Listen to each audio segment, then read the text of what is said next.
What? What do we got? We're professional now. Are you ready to do this? I am so ready to do this.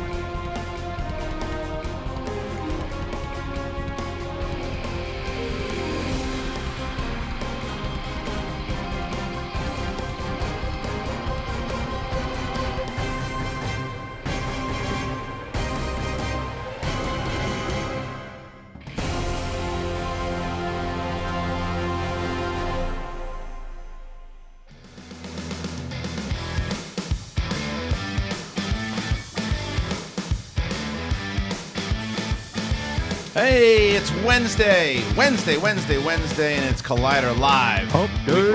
We are live on Collider Live, and as you saw in the description there, some stuff dropped, and we're going to talk about it.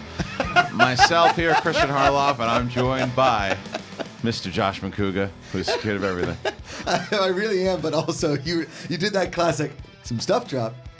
We're going to talk. And we're going to talk about it. News at 11. News at 11. Weather at the 15th. And Mark Reilly sitting over there. Mark, am I being nice to you? Am I putting you down or anything? Stop putting me I down. won't put you down. I apologize. Shut up, Mark! Can you? Sorry. I mean, guys. Well, next time I put you down, Mr. Macuga, what should I tell Reilly to do next time I want to put him down? Sleep in the hallway. Okay. Sleep in the hallway. And now I guess the new star of Collider Live, people would love yeah. him more than they did. Breakout star Is a of breakout Collider star of Live. Collider Live. Wait, says who? Says The internet. The entire internet, Roxy. Yeah, they love They love you. No way. I think it's your straight up honesty, and the whole reason they wanted you to do the show in the first place is because you don't give a fuck, and I love that about God. you. Yesterday was a shining moment for me. It was funny though, but it was funny. When I get that tired, Mount you can't have Rushmore a of filter. shows. It's just like it comes out, and you're like, oh, okay. Did you have fun? Oh my God. Good, it was good. Yeah. And people for the most part were pretty nice. We were talking. Yeah, I was pretty surprised with that. Like, I didn't even get too many dick pics or anything afterwards. No, not too many. Not too many. Just Nice. the average number. I had to put a couple people in timeout. Yeah, You did? Just a couple knuckleheads. happens. Thank you for that. Yeah. Well, we were talking about it on the way over to see The Nun yesterday, Yes. about Roxy's candor, if Yeah. you will, Yeah. and also how you grew up very differently, say, than Kristian or myself or even Mark Reilly. I grew up with very conservative parents. You grew up, you went to a Pretty much. Catholic school, Yeah. and you grew up with very liberal parents who were awesome and cool and did and just had a Yeah. very. And you grew up in a city, and kids that grew up in a city Right. grow up quicker. Yeah, It's just that's definitely. the And deal. I also was not. I mean, girls and me. Yeah. I looked. Wasn't happening in 8th grade. I'll tell you that much. If I heard a story about the couch, I'd be like, when can I do that? Yeah. But it wasn't happening for me. So It definitely did affect the way that I speak, because it's like, I know at the end of the day, if my father's listening to this show, it's not anything that he hasn't heard me talk about before. Right. And that's just like kind of the way that I was raised. We were smoking pot in my house when I was 14 with my whole family. So it's like definitely a It's a more rock- liberal, I mean, hippie. Yeah, you come from rock stars, Yeah, man. for sure. I mean, Yeah. there were people like strung out, passed out on my Right. doorstep when I would Weed come was your home. Wheaties. Yeah, kind of. Weed was our Wheaties. Wheaties. That's We what- definitely didn't have Wheaties, so we needed the Wheaties. weed. Yeah. I like Wheaties. Really? We should do Wheaties. Wheaties. Wheaties. I like That's that. got to be We a should do it. strain somewhere, like Somewhere. smoke your Wheaties. Smoke your Wheaties. Yeah. All right, well, we're not smoking Wheaties, but we're talking about a lot of things on this show. And if you're one of these people, you're tuning in for the first time, like, when are they going to talk about Man of Steel? It'll happen. Just brace yourself. Get was into that? the car. When are they going to talk about Man of Steel? Okay, thank you. Thank you. It will happen. So if you're brand new to the show and you're wondering, yeah, it's going to happen, and we'll get there when we get there. So either tune in, come back later and find the fucking time code, or do me the nice thing my grandmother used to say to us, shut your ass and have a good time. She said, "Shut your ass." No, but it's Yeah. funny with a bit. Why did you just drink out of it? No. No, he Just didn't. looked like it was urine next to me, and I would doesn't rather look, pass that it. doesn't look good. What is No, that? it's disgusting. Why are you drinking it for? Because I can't get sick while I'm taking care of Papo, so I'm trying to like Who's take all Papo? the Papo's my grandpa. Yeah, Oh, okay. So I'm trying to take all of the like preventative stuff, because understand. I hear something's going Just around. take echinacea. All right. Always. Really? Just You take get it at like echinacea. Whole Foods, right? Vitamin C, echinacea, everything. This is vitamin C. Well, good. Like extreme. So listen, this is a full pack show. Obviously, we're going to get to this Man of Steel stuff, and we're going to cover it for a while because there's so much breaking right now and going. It's the biggest story that's going on in the industry right now. We have Roxy, who covers DC on DC Movie News. Reilly is a Superman fanatic and is losing his mind, and Macuga will have a nice time taking a break. Yeah. And so. How many Green Lanterns are there? It's true. Yeah. I don't know, He doesn't. 74? Sure. And so we're going to do that. We're going to talk about. We took Macuga to see The Nun yesterday. Yeah. Beardo, can we give a little preview of that? Yeah. That's new? That's not the last one? That's from yesterday. That's That's from yesterday. So we went and saw The Nun, and we'll talk about that. I saw A Simple Favor. We'll talk about that. And Dorian's mom is going to be on the show. I can't wait. I'll tell you, she is awesome. How did you meet her? So yesterday she came in, and I think she's visiting for a little bit. And she came in and she was talking to Dorian. Where is Dorian from? Do we know? Yes, I do, but I don't remember. Okay. So we'll find all that stuff out when. No, we'll find it all out when she's on the show. Because I want to talk to her. Because first thing she says, she's like, "You're not eating enough." And then 5 seconds later, she goes, "You need to go to the gym." And he goes, "Let's leave." Right? And I go, "Before you do that, you have to be on the show." And she goes, "Absolutely." So I can't wait to have her. She so classic. much personality on this wonderful woman. I can't wait to talk to her. So she's going to be in a little later. We'll talk about Masters of the Universe if we can get to it. Okay. Because there's some stuff going down you there. have a passion. Riley and I for both. Mass Universe. Oh, do Riley you? Are and I you both. kidding me? I did not know you were like a Christian. We I don't wrote the thing together. Oh, I didn't know you wrote that together. We'll go Okay. over the whole story. Oh, I love yeah. Whoosh. Yeah. Yeah, we'll go over that you a little missed bit. that. It's not your generation. Yeah. So we'll go over they it. wrote something together?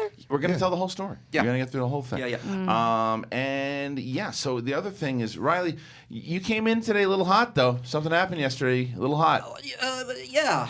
You want to talk about I it? came in a little So hot. hey, look, hashtag that's the show. That's and if the you're, show. If you're associated with the show any bit, then you're going to be Listen, in the spotlight. light up So the fire light up the emojis, fire. Riley. Listen, Light 'em up. you can set it up and I'll comment. All right. So I got yesterday. bro. I was sitting in my office, and Riley comes walking in, going, "What is this?" Now, did he bring in the garbage people poster as well No. to set you off? No, okay. I was fine. Okay, yesterday. good. Oh no, this was a conversation between two friends who've known each other for 20 years. Okay. Yeah. good. So Right? Riley walks in, and he has his phone in his hand. And he goes, "Look at this, dude." And I'm like, what is it? So what happened? I was hoping it was a 30-second fight, to be honest with you. No, I would have been better. Can they please bring that back? So I'm actually on Movie Talk yesterday, Yeah. and we don't bring computers on anymore. So I do pull up my notes every once in a while on my phone to just make sure I have a talking point. And I got a text, Yeah. and the text asked, Oh, when you get a text when you're on air, it's the fucking worst. Yeah. It's the worst, especially when someone the knows that you're worst. doing a show. Doing a show, yeah. which Hey, could you call me? No. it's a live show, and you can see that I'm on it. So, anyways, it's beside the point.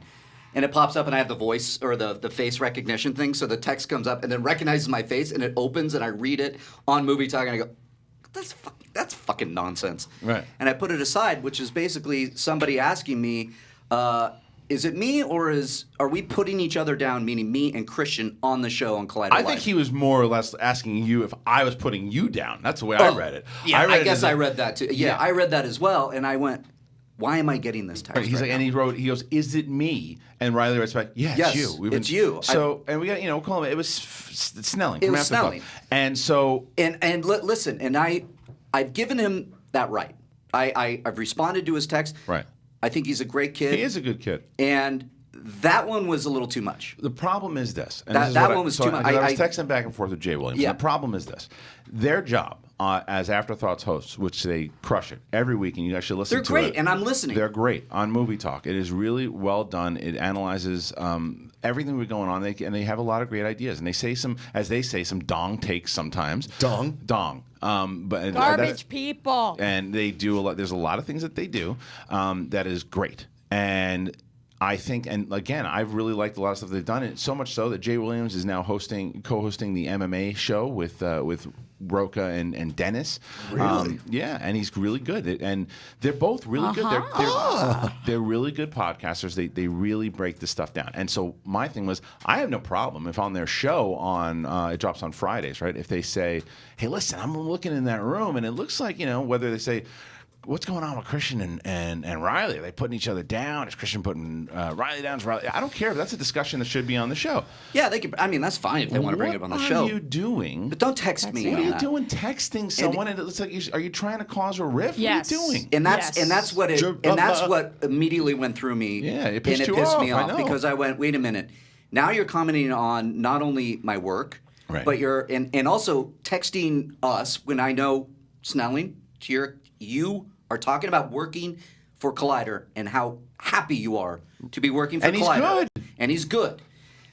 don't text some of the higher ups about bullshit. Right. That's what got where you. I know that's what got you. I went. Wait a minute. And I had to be the guy that's texting, but it's like the thing is you know that's you got to be careful there, and you have to be careful. And that's nonsense that I don't want to. It's also a guy. How old is he? He's in his 20s. Yeah. But Okay. Period. But look, so are you. 100%, but men are stupid. I mean, I'm not talking like guys in their 20s. I'm so sorry to He's our late booth 20s, I people. think. Sometimes you just some people do get it, but some people don't. The fact that you don't sit there, you write out that text, and you think to yourself, "What is this?" The purpose of What's this? the purpose? How could this be helpful? Right. How am I making my boss's lives easier in any way by doing this? And The fact that I'm doesn't cross your not going to mind- hear about it. Yeah, and that's the funny part is Right. I walk right in and I go, hey. Look at it like immediately after Because Immediately when I got after I- obviously. Right. Yeah. But So- but that kind of stuff is fucking nonsense. It's kind of like It's silly. kind of out of bounds. Right. It's And- kind of but again, I've allowed text. I've had conversations with him via text because I like him. But that's where it's like, dude, now Right. you brought your show to my life, and I don't need that. Right. And well, that's, please and don't. that's the thing. And again, Yeah. if you want to discuss it, and look, they should discuss what we're talking about right here. This is Yeah. part of Collider Live, and they're going to do it. But JTE was also very upset about this conversation last night. He broke into the studio last night, and he designed his own poster over Snelling's poster. So right now, Wow, that's he's JTE's. that bitter about He was it. bitter about it. So he scotch taped himself to the wall. Can we see that on the show? Look at the little drawing I think you can that he you can made. see it in the background. But so Okay. we'll take a picture of it. And we'll have them wide Instagram shot, it yeah. in the wide shot. We'll put Got it it. up on the Instagram. Honestly, I'm with JT on this You're one. with JT on this Yeah, one. I would put my. Don't poke the bear. Although Yeah. I did yesterday say that some of our faces aren't on the wall here, it does feel like a good place for my face. Well, Brett made it back again. He's got the Sesame Street poster. love that Motherfucker's sound on bite. it twice. You're not now. in yet. You're not in God yet. damn You'll it. make it eventually. Alex is really good. Alex, the PA, is really good. He is really good. And he's been good. He tweeted out last night that it was his first time on the microphone. He's very happy. He got invited on another podcast because of our friends Nerd Yeah. Chronic had invited him on. That kid's good too, man. He comes to all the live events. Nerd He's a hell of a Chronic. I don't know guy. who No, that you don't is. know that. You don't even know him. Alex. No, Alex, you're talking about Nerd Chronic. I don't know who that This is. guy, he comes to the show. He cuts little trailers for the live shows. He's awesome. He's a good kid. So Has we he stay introduced on- himself to me? What's his first name? Nerd Chronic. Last name Nerd. Chronic. Yeah. Can we stay on something for a second? Because Yeah. now that it has been brought up, I am just curious about it. What was he referring to? Did we ever get an answer? Break each other's balls, and it's but like I don't Yeah, even and that's remember. what Macuga and I were talking about. I don't before remember we you started. even doing that one Yeah. time. No, but that's just what guys do. right. If it Don't you seems guys like break that, my balls too? All Yes, the time. that's Yeah. why You you're can on the hang show. on the show. Yes. Yeah, and here's the thing. I could definitely tell that he was trying to get something from me that he can bring on the show, and I don't like that. He Yeah. wants me to respond in a way Yeah, that fuck he Kristian. can then Right. I bring would it up on the almost show. rather That's him- what it felt like, and that I don't appreciate. I'd I almost think it's- rather him tweet publicly at you. Well, Yeah, yeah. It's and like, what's, like well, bring what's- it up Exactly. part right. of the Put it out there on Put it as a Twitter. bit. Like, and what's I could going be- on with you guys? Yeah, It's I like could be- nothing. And here's your funny gif in my Right. response, and it's Right. like, Yeah. oh, Superman screaming as he Right. breaks Zod's neck or something. But what I am interested, though, I'm interested what the retort's going to be now on Friday. And I think the thing is, we'll listen to it. But I think what I I'm think not You got listen. beef? Well, you're anymore. not going to listen No, anymore? I'm done. I don't want to Why? listen because I That's just not- got a text. Fuck off. You just got a text now? I'm kidding. Oh, he's kidding. The show is a must listen for me. I listen to it all the time. I think they're really good together. They're very good And together. they break it down. Yeah. And You I say the like it be- nicest things. You literally have said the nicest things You about that plug show. that show more than any It's show on the so- network. So And- smart to bite the hand that Well, feeds you. but I it's think on- that's intelligent. I don't think he's necessarily biting the hand. I think that what he it just is took is a massive chunk out of your hand. no. What I think Just it the hands is- that rocks the cradle. What I think it was, and this is the thing, and you'll hear it when you listen to their show, and that's the thing is you listen to them and the way that their dynamic is. The thing with him is he thinks, and he plays a bit out of it too. He wants to be part of the crew. He wants to be a friend, but he takes it to this. good way to do But the that. thing is, you're not. Like we don't know you, so you can't text Riley. You can somebody talk that. about him. But you can't. Anyway, I want to move on from that. But no, Does he like me again? Yeah, not or Is is it me. like they think you have dong takes, which is true. Oh, yeah. The garbage people take was a dong take. But they like me, and that's my advice to you: be smarter. Yeah.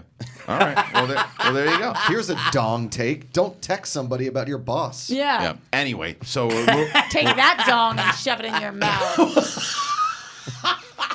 Go to the jungle basement, Roxy. shove a dong in your mouth. So I mean, But all again, love. Yeah, but JTE now punished them for that, and so we were going to put a dinosaur over the gun, or JTE was going to put a dinosaur over the gun, but they couldn't find one yet. So You know what the beautiful part about that is? What's that? Is that if you went into a room, okay, this has always been my problem with spy movies, James Bond movies, okay?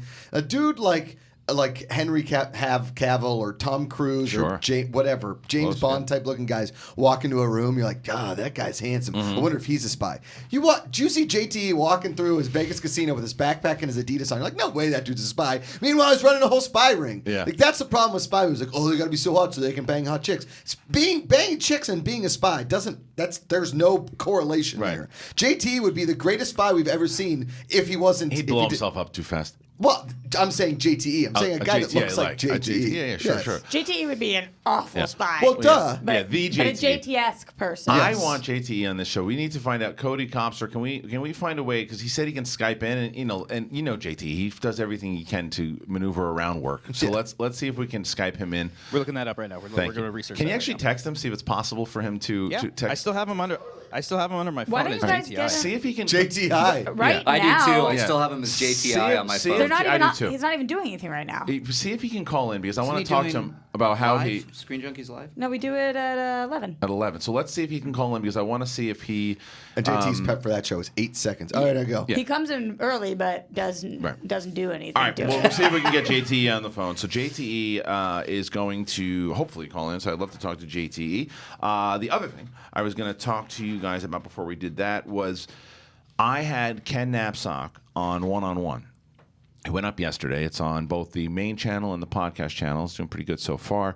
One of the biggest chunks that we had talked about was how upset he was. He put in so much love and effort into Captain Learning, right? Which is that was by far the best thing that the writers' room came up with. Yep. Yeah. It was a day when I just went to Ken and I read him a script, because they loved it. Well, I read him the script and Ken Let's was be like, fair. That was your sorry, I don't- Well, Josh. I don't want to Ken take. give you the credit on I the don't show. even know Yeah. what you guys are talking about. Josh, So you basically- wrote the Logan one, Right. Yeah. and that was we got tell you in a exactly second. what you were going for. Well, because we were Captain Learning. we were getting mandates to come up with viral content, and that makes sense totally. But it's really hard. Yeah, right? it is. Of course it is. One of my ideas is currently a very, very viral hit kind of a thing. I'm never going to bring that up on any public show because I don't think that's the forum. But Captain Learning, we pitched in the room, and I said it to Ken, and he was like, I get what you're going for. Because every time somebody would say something like, what about this guy? And it was just a guy in a basement with edited footage going like, Star Wars is a movie about stars and wars. Right. And I'm like, I don't get why people are watching this. Right, and then millions and millions of views. Millions of and, views. Well, Ken said the same thing. So basically, it was like a parody. love it. We'll play it for you Yeah, it was like a after. parody of some of these kind of explaining videos, right? So we then This was on Collider. it was Yes. on Collider, and it ate a ton of shit. The worst- Like during the Johns days? Yes, Like, well, Yes. it was around that time because of the budget of Awesome-tacular. of Awesome Right Tacular. around so, Awesome-tacular. So anyway, so Ken talked about it, and he said that he was at this conference. I think he was in Vegas, Yeah. and he was so excited for it to come out. And he started getting all these texts, and Macuga, and it's not going over well, dude. So what my thought process was on it was, and it's funny because a couple comments came out today about it. The Collider audience is so used to movie content, and they were not ready for a lot of this comedy content. They didn't know what it was. We fumbled a couple things, but and yeah, sure. Any of the comedy content that came on the main channel, they didn't want. And it was like stick to movies, stick to analysis. So Collider Quick comes out, right? So Collider Quick is all of our short form stuff, interviews, original material. We had the Thanos documentary that we did. We put that on there, and it's a new channel that's building. So we're like, let's throw Captain Learning on there. Already, the people who right now this is happening. Collider Quick because it originally came out about a year ago. About a year ago. it has the worst ratio of likes to dislikes in the history of the channel. Now, yes, but on Collider Quick, however, now it's got already almost 2,000 views on the Logan episode or whatever it is, and it's got 200 likes and 10 dislikes, and then the people underneath the people that it was meant for are finding it, right. And people who don't want to see it don't go over there and click on it. So I think Easy. it's found its home over on Quick. So if you want to trying go to bring check it out. back? I've been trying to bring it back Yeah. since we released them. Yeah. Because I thought that it was fumbled from the person who was leading this team, who's no longer here, that he thought that God. it wasn't. Yes. That he thought that, we can't do this again. We can't offend our fans. No, you got to pummel it in your brains until they like it. Because it's brilliant. It's not bad. Soundbite. It's not like I'm pitching you a piece of dog shit on a plate at Roost Chris. I am giving you the biggest piece of steak that we have. Yeah, I mean, these guys they work so hard on it. The three of them are so passionate about it. And I it would be understand. nothing without Frank editing them. Frank, the four of them. That's right. Frank. Yeah, Frank. Kristian, do you think it's Frank good? made that. Actually, I loved it. You do. Oh, I loved it. Do you say if you didn't? 100. What I say if I didn't Yes. like it? You would have stopped it. And You would have said no. The We got to do the guys this. are going to get mad at me right now. Like I love the Thanos documentary. I think it's 3 minutes too long. Sorry, Cody Cobbster. I love it. Oh, that's fine. I do. I think it's really good. I think it's 3 minutes too long, but it works. I got other issues with it. You have other issues with it? No, I'm just kidding. All right. That was the best two lies in a row. Yeah, you Good just one. Cobbster just stepped out right now. If you looked at Cobbster, he's like biting down Yeah. on like a belt, Yeah. trying not to scream. It's fine. It's fine. yeah. Check it out. It's Love on you, YouTube. buddy. Love It's you, buddy. what we wanted. It's really good. And the other thing is that the mustache doc is also up. Yeah. And that ties into our conversation that we're going to talk about with Henry Cavill in a little bit because that mustache doc that one's on the main channel, I think. Also, is it on Quick, guys? Also, It's on Quick. it's on Quick and the main channel. Okay. It's almost at 100,000, I think, on the main yeah, channel. the main channel is. I close like that to- one. Yeah, That- I do too. So That documentary had twofold effect on me. The mustache documentary. One, never grow out the mustache again. I understand that's a bad look for me. Yeah. And two, when I saw myself on camera, I'd realized that's when I needed to start working out again and eating a little more healthy because my face was so fat. in the mustache doc. In the mustache Bring that up. doc, it's brutal. I feel like you've always Please. been the same size forever.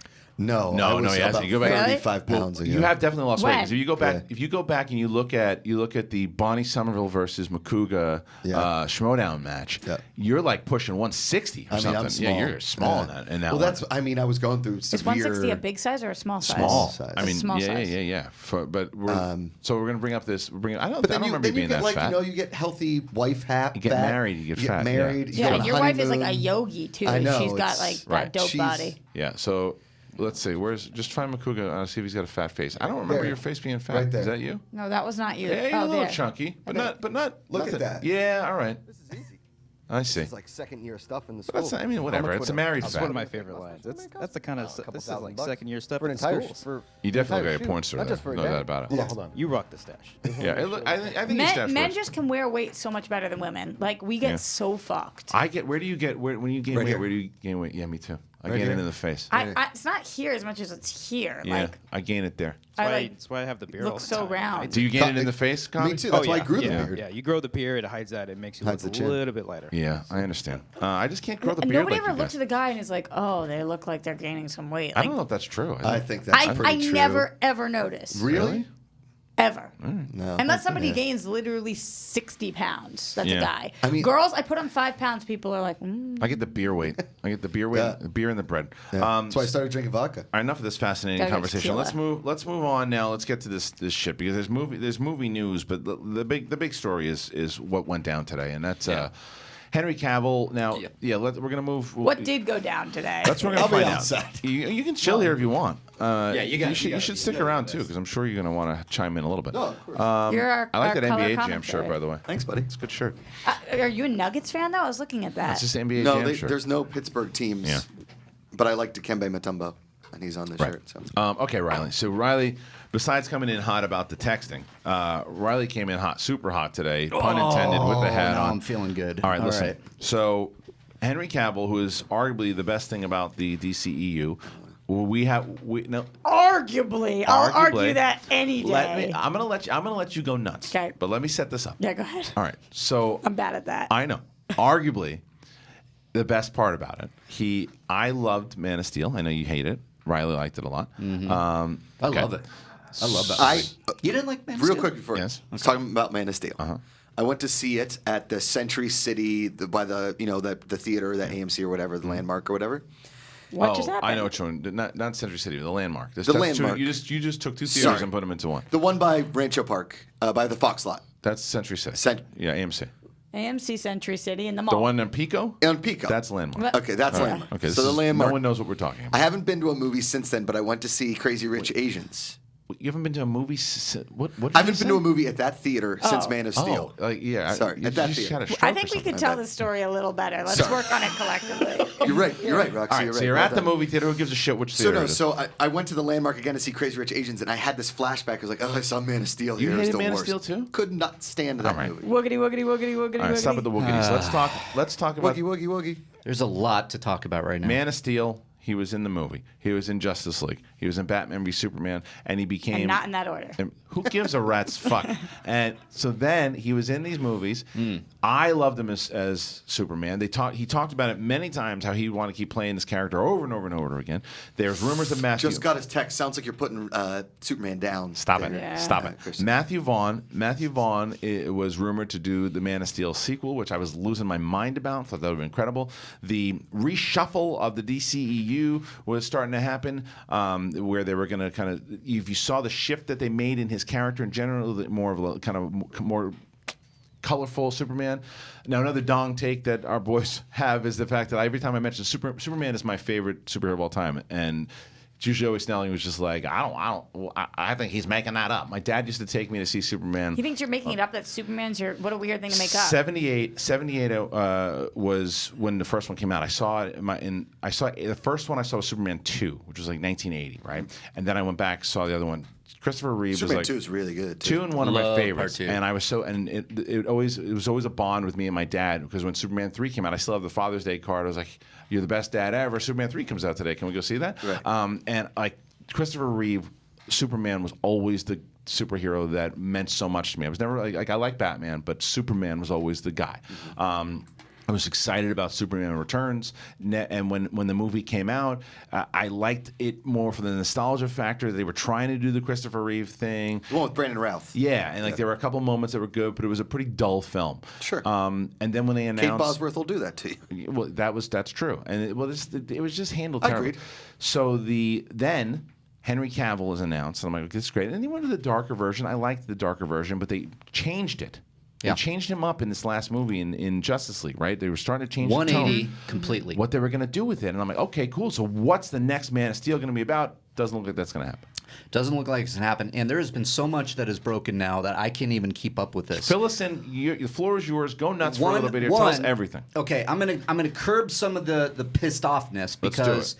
we have the manager releasing a statement saying, "Be peaceful. The cape is still in his closet. WB Pictures has been and continues to be our partners as they evolve the DC universe. Anticipate a WB statement later today." All right, so here's the statement. Yeah. Statement comes out. While This is no, and Warner this is Brothers. from Warner Brothers. Okay. While no decisions have been made regarding any upcoming Superman films, we've always had great respect for and a great relationship with Henry Cavill, and that remains unchanged. That is not a statement saying that Superman and that Henry Cavill is back. To me, this reads that they are still negotiating. Well, that's what they're telling Now, you. listen to this. Yeah. Let me throw you a curveball here. IGN is now reporting that Michael B. Jordan is being considered to replace Henry Cavill As Superman. as Superman. Okay. A lot of people are reporting that actually. Yeah, and He's jacked up.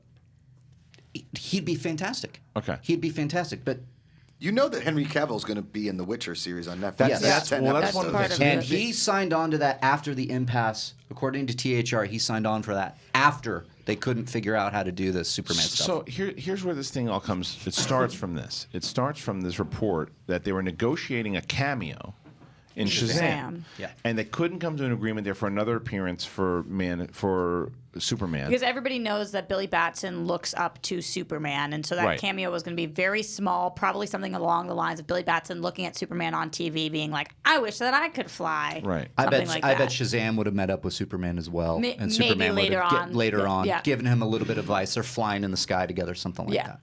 Okay, so then that happens, and it falls apart. And I absolutely think this is because the backlash was huge. I mean, Yeah. this story this morning. This is as big as any political stories that I've been I reading woke about. up It's to huge. over It's 50. crazy. I couldn't believe how many notifications I crazy. had Yeah. over So- Superman. And it was trending number 1, 2, 3, 4, Yeah. 5, and 6 on Yeah. Twitter. Like Yeah. all of them. I think Only this- Whitney Houston does that. I think this is Warner Brothers. Or Josh Macuga for Jeopardy. Josh Macuga for Jeopardy. I think Warner Brothers had one of these things up top that was like they'll get over it mentality. Meaning, look, we'll move on. We'll figure it out because we're going to do this Joaquin Phoenix thing. They're cool with that. The Joker movie. We're going to do this. We're going to do that. I don't think the team over there has it together. I just don't. I think They don't. They don't have a good show because Kevin Feige. The thing is with Feige too is that he and better than what they're doing over at Star Wars, better than what they're doing over here. He is essentially a showrunner. Yeah. That's what he is. He's a showrunner on a television series that happens to be movies. Yeah. And they do not have a good showrunner at Star Wars, and they don't have a good showrunner over here in DC. Well, the amount of time it takes to put these Marvel movies together is what it takes to put together a season of Arrow, basically. Yeah. Right. So what you're saying makes 100% sense. Yeah, he Okay. gets it. He has the vision for it, and I think he stands by his talent. And I think he goes to his talent and says, "This is what we want to do. We have this plan." Because if you look deep in that THR article, it says a source said he's like James Bond. We can just recast him. Stupid. We can just recast him, which is bullshit Every because Superman they're not gets listening to recast fans. at some point is Sure. what it said. No, it's what it said. But- Not Right. Roxy. Yes, absolutely. That's what they said. But when you have 1 million fans clamoring for a Man of Steel 2 and they love Henry Cavill, and then they love him even more after Fallout and go, "Hey, where's our Man of Steel 2?" They're not listening. They don't care. They Yeah. don't have the vision. And I think Cavill walked away, or at least his management team is pulling him off because Superman, they're like, years down the line, we're gonna do Superman stories. Right now, they're focusing. They want a Supergirl movie before a Superman movie, which I don't get, but that's fine. They want Me neither. the Joker movie. They want a Batman movie. They want Wonder Woman 2, obviously. Flash. I get it. I just don't understand why you can't try to put something in development. Yeah. What do you think, Emily? I have two. Is it a dong take? Maybe. I probably have a bunch of dong takes on this one. Number Could you- one, Wait, before you go, just sorry. Could you go into why you don't want a Supergirl pick? Just because I don't. Supergirl movie. Wait, no. Yeah, actually say that because that's a Okay. bigger discussion. But yeah, I do but want to talk I about do that. definitely yeah. have a reason, and, Yes. and that's not exactly what I said, but Okay. But Hold, I'll hold that clarify. because I definitely Yeah. want to get into that. But So, start with your takes. I number one think that it's been a long time coming, and that DC has known that they're going to have to reboot the universe.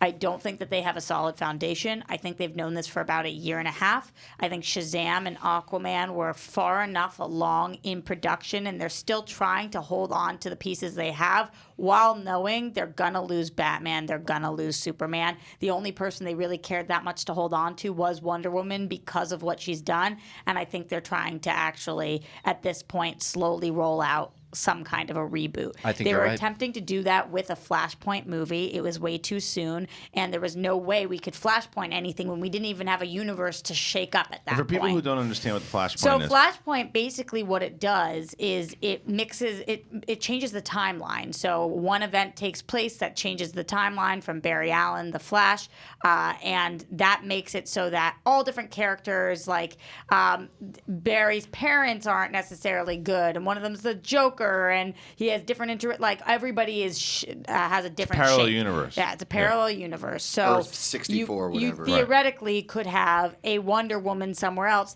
that is Gal, while also having a Superman that is not Henry. And that's basically their way of being like, we're still here, but it's a different universe. I understand that you can Interesting. try to reboot and try to kind of slowly reboot this thing, but how can you ignore tons and tons of fans saying we love Henry Cavill? I don't think they are ignoring that. I think that they probably didn't anticipate as big Big as a this would backlash. be, Yeah. because what happened with Ben Affleck was actually not the same kind of backlash. People were like, we get it. Yeah, see, that's he the thing, seemed though. a little tired in the Right. last film, Right. and we don't know if he wants to be here. The majority of people love Henry. Now, me personally, he's not my favorite. I don't think he's as talented. I don't think he has the chops. He looks like motherfucking Superman. Yeah. Like, nobody can take that from him. But finally, in Justice League, I felt like he was getting it. Finally, for the first time, I hated Man of Steel. I thought he blew dick in BVS. And in Justice League, I was like, oh, I can get behind this Henry Cavill. And so for them to pull the plug on whichever end right now is a little frustrating, but you know what? If he didn't want to be in there anymore, or WB didn't want them, everybody knows this about relationships. You don't want to be with somebody who doesn't want to be with you. well, it's also, but I also think this is but yeah, we got a phone call. Who's calling? Is it the man himself? It's him. Yeah. It's the man himself. All right. So before we're gonna. Sorry, we didn't mean to interrupt, but he got to No, show That's some- okay. Yeah. Listen. So we'll just have him part of the conversation. Yeah. Joining us on the phone today, his first appearance on Collider Live, and I hope definitely not his last. It is the man who broke into the studio studio last night and was upset about Ryan Snelling talking shit, so he made his own poster. He is here in the studio with us in form of one way or another. It is the one, the only, the three-letter former team champion of the Schmodown, Former. JTE. Hello, JT. What is up? I'm so glad to be back on Schmoes No Live. No. JT actually. Oh, sorry. No, My bad. JT is actually Collider Live now. Oh, Collider Live. Yeah. Oh. So JT, why did you? Right off the bat. JT, why did Do you you think break? he was making a joke or JT, no? why did you break into the studio and write your name on that poster last night? Yeah. I don't know. I had a lot of aggression in me. Maybe I kind of felt this Superman news coming, and I just need an outlet. Okay. But I want to talk about the Superman bullshit, man. What Yeah. the hell is going on? Reilly, Yeah. are you there? I'm here, man. All I'm right, with you. JT. What the F is this? Well, JT, you start. Go ahead and give us your take on everything that's going on in general. You have the floor. Go ahead, because I'm sure you're supposed to be working right now. 100%. Listen, I'm working on this phone right now is what I'm about to do. I don't understand what the hell WB is doing. They have their heads so far up their asses. I feel like Al Pacino from Heat. You thought I broke some embargoes for WB before? Oh, baby, I'm breaking a bunch more now. Sam, boom, right to the top. Okay. Who are you what- threatening? He's threatening Warner Brothers. He used to, yeah. Smart, He would JT. break I the remember. embargoes. Yeah. Yeah. So and I love how that's his threat. And Warner Brothers, you're not going to see a movie until 5 days after it comes out in the theater. So Hey, well, it ain't going to be a Superman movie, so what do I care? that's true. That's true. Burn. Hot take. What do you think? Like, do you think? See, obviously, you don't think this is a good move.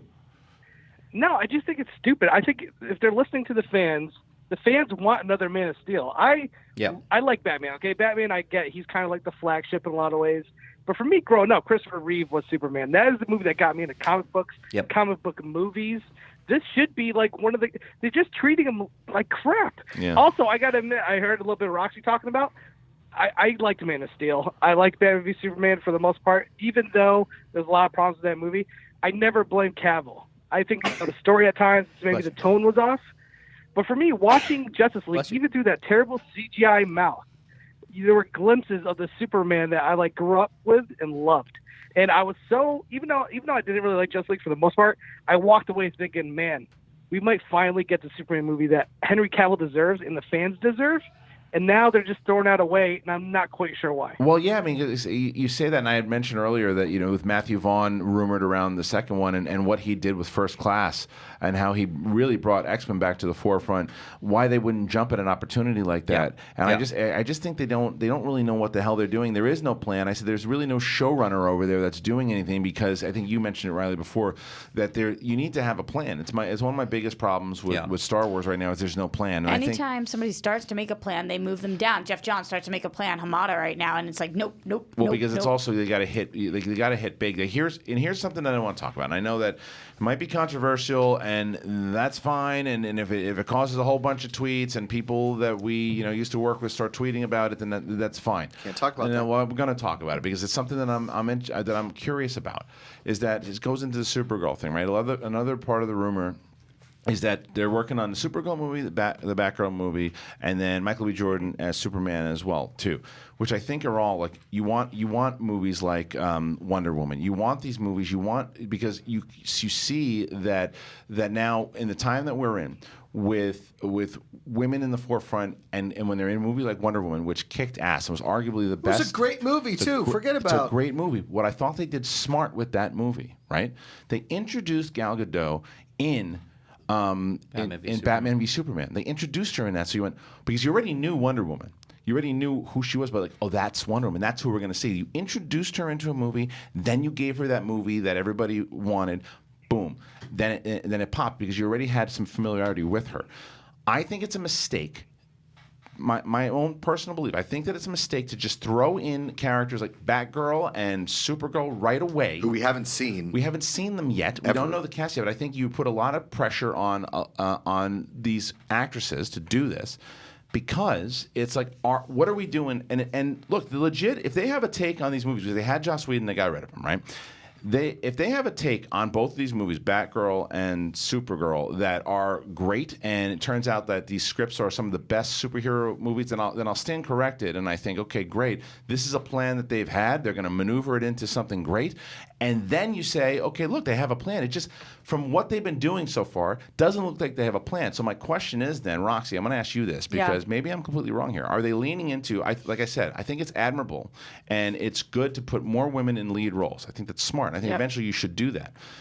But is it risky sometimes to lean into, say, a political movement, right, and say, we're just going to do that and do that? Because it just, I think it cheapens it a little bit because if you look at, say, a movie that pops like The Matrix, and then there's a lot of rip-offs of The Matrix. And it was like, well, Wonder Woman does, well, let's just make a whole bunch. Don't you want to set it up in order to tell a story? Because that way, then when Batgirl and Supergirl, I want to make sure I'm being clear here, I want these movies. Yeah.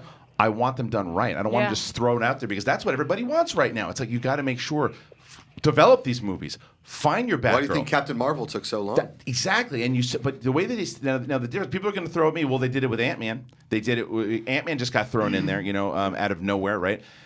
Because the Marvel universe had already been set up at that point. Guardians of the Galaxy was their first test to where you said, okay, let's just try this unknown property out there. Batgirl and Supergirl are a little more known, so that's probably why they're trying to do it. Yeah. But what do you think about that? I think that there are a couple of issues here. Number one, story first, and there's no way that they've created story around this prior to casting. So I'm sorry, Michael B. Jordan is one of my favorite living actors right now. I am obsessed with him. I have watched him since he was a 12-year-old kid. I love him. Do I see him as Superman? No, I don't. Does it have anything to do with the fact that he's black? Absolutely not. I don't think that we've seen any role from him that makes me be like, that's Superman. Right. At least not the version of Superman that I'm familiar with. Have you guys developed a story that perfectly fits him? Then maybe go with that. But there's no way you guys have had time to do that. So now you're trying to develop a Superman story around him. That's a dangerous place to be. I couldn't agree with you more. And the thing is, Michael B. Jordan's one of my favorites. I love everything he's done. Creed, thought he was great in Black Panther. And by the way, The Wire. I have been in The Wire. What was he, but speaking 12? of The That's what I was Wire, thinking. Friday Night Lights. I've been one of the biggest advocates for Idris Elba as Bond. Oh, God, yeah. I think Me Idris too. I Elba think as he's Bond perfect as is Bond. the next choice. It is a slam dunk. Do it because it fits. I agree with Roxy. There's so much that Michael B. Jordan does well. Being a Superman fan, I don't care if he's black, white, Chinese, whatever. It does not. He doesn't have, to me, what Superman is. You're going to make a new Superman. Now, you find someone else that happens to fit all those characteristics. I'm not saying he couldn't pull it off because he probably could. He can pull off a lot of things, but I haven't seen anything yet that shows me that is one of them. And I also asked the question though too, and I'd love to have the people who have the conversation, who are making the decisions. Is the move, because they really think Michael B. Jordan is a great Superman, they have a script, they have something that they can work with, and I say, okay, well that works, or is it a political statement? Like what is it? Like that's what I want to know, because I think that sometimes can be dangerous. I think that it's important. Yeah. It's very important that you should do movies like this. Well, less dangerous and more can make a bad product. Yeah. Like, I don't know who are really putting at risk, but at the same time, is it going to be worth the 3 years that it takes to make the movie or longer? No. When it comes to Batgirl and Supergirl seems to be further along in development. That seems to be something they're really pushing. The reason that Josh, when you asked me why I don't want that as much as I want a Superman movie, is because there is a CW show called Supergirl right now. Do me a favor also. Hey, I want to talk to Dorian about this too. Bring Dorian in. Give him a mic. Bring Dorian in. I want to talk to Dorian. I want to get his opinion on it. Guys, I got to head out. Oh, sorry, I'll JT. just say, I just want to say I agree with mainly what you and Roxy just said. For me, if you can't get your main characters grounded and in place, like Superman and Batman, they have Wonder Woman. And for them to go to do this Batgirl and Supergirl, I get it. I think they're really good characters. But at least establish a trinity before you go out. That's like if Iron Man and Captain America failed. They're like, let's do a Hawkeye movie and see what happens there. Listen, it just didn't work for me. Can we let Roxy finish on her? Yeah, I want to get, and then I want to get Dorian's take on this. Let me come on. Thanks, JT. JT, have fun doing your job, man. I will. Do your job. He's not even at work yet. No, 100% not. There's already a TV show. It's called Supergirl. What they're doing this season with it is going to be horrific. I can already tell they're doing a Red Sun storyline, and it makes no fucking sense. Okay. Fix that show, because Melissa's amazing. The show was really, really strong. We already have that iteration, and on purpose, the showrunners were like, we are not bringing Superman in the first season because we want to have Supergirl shine. We are doing that there. Now, introducing Supergirl in the worlds of DC, the film universe, just to introduce her, where are we introducing her? Right. Who does she know? How does she that's- come into the picture? And that's in the THR article, is that Cavill's team looks at the fact that Supergirl, they're going to do her origin story, which places his character, Kal-El, young. Right. And so that puts him out of the in universe. a timeline that or they change it, and Yeah. she didn't come to see him, and he didn't get stuck here, and she didn't take a long time. Like, Right. They would There's change ways it up, to and change way it. changing up is fine. But I want to talk to Dorian. Dorian runs a site, Geeks of Color. She's doing it for. Did you hear any of the take that we just had at all? On, Yeah, about okay. Michael B. Jordan and cast as or potentially being cast as Superman. So you heard my take on Yeah. it too, where because again, whether it's Idris Elba or whoever it is, or putting a person in color in any role that could be prominent is important. But it also I feel you don't want to cheapen it.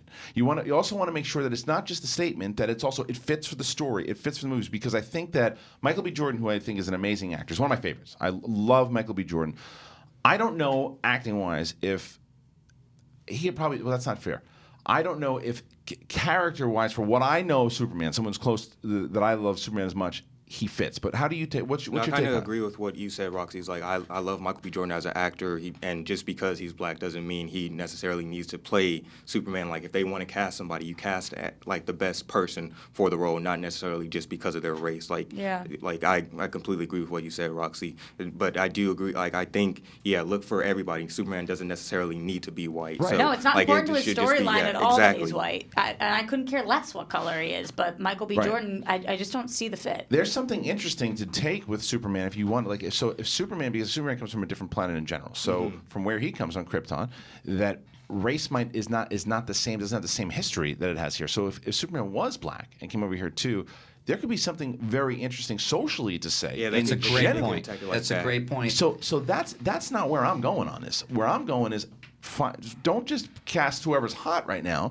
and don't just cast, because Michael B. Jordan is an incredible actor. He's the hottest actor out there right He now. really is. Everybody wants him for every project. And they until should. Thanos was running around, he was the best villain in the MCU from what he had done. You know, Yeah. his reign was short lived, but he He still might come back. You never know. Yeah, That's true. I agree. We didn't see what happened Yeah. on that rock fully. God, he's good. But what's your take on this too? Because again, like I said with whether it's Supergirl or Batgirl, does DC really? This move today was shocking. Yeah, I think they just need to slow down and figure out what they're trying to do next, because they're announcing a bunch of movies. We have the Joker movie, like Reilly said. They've been putting all these other movies in the forefront and not giving us another Superman movie. Like, he's the most important character in the DC cinematic universe. Why not give him more love? Why not show him what? Give the people what they want. Give them, like, he inspires hope. Like, why are we going down like 2 Joker movies? I think they're still going to do Yeah. a Jared Leto solo Joker Yeah. movie. Right, Like, yeah. I don't know we're- if they will, but they've talked Yeah, about See, it. like that. why are we get rid doing of all that? that? Like, focus on your Justice League members, and then build out and expand after you have established all of these characters like Cyborg, like Aquaman, like Yes. all of those, See, and then go to like a Flash. Joker or something Cyborg. like that. To me, like if you want to bring in Cyborg, right? Because Cyborg His story, was awesome his in Justice League. storyline Yeah, he was is like the- unbelievable. Ray is But one of you the set best him up. actors that the DC has. Yes, and Like, you set him up already. Like now, I know the And he character. had a great part in Justice League. That's what I mean. But you got to go back here to Man of Steel, because Right. it didn't perform well. Because And it wasn't good. WB continued to, whether you like it or not, sure. It didn't perform well box office, and this is money. And they have been reactionary ever since, and this continues to this day. The fact that if they're going to let Henry Cavill go because they went, Man of Steel, no, let's bring in Batman, then that shit the bed, Right. obviously. But I think so they turned everything and tried to do a complete 180 with Justice League, and now Henry Cavill's like, fuck you, I'm out. And you set so much stuff up. And let's be fair, it was his agents that said "F you," he's out. Of course, but he's not getting No. the part. But he's listen, not getting in a Man movie of Steel, development. they set up Supergirl by saying that he was the second. It was the second one to crash. So they could have introduced Supergirl there. They've already introduced Batman, right? So they could introduce Batgirl in Man of Steel in a cameo to set it up, or she helps him out the same way that they did at the very end. I mean, they did, or even a little thing to where even they set up, like you're talking about, Roxy. It's about the story. Set up the story to make me care. Because look at Captain Marvel, which you brought up before, right? Captain Marvel to me was like, okay, I know nothing about this person. Why do I care about this movie yet? They haven't set anything up.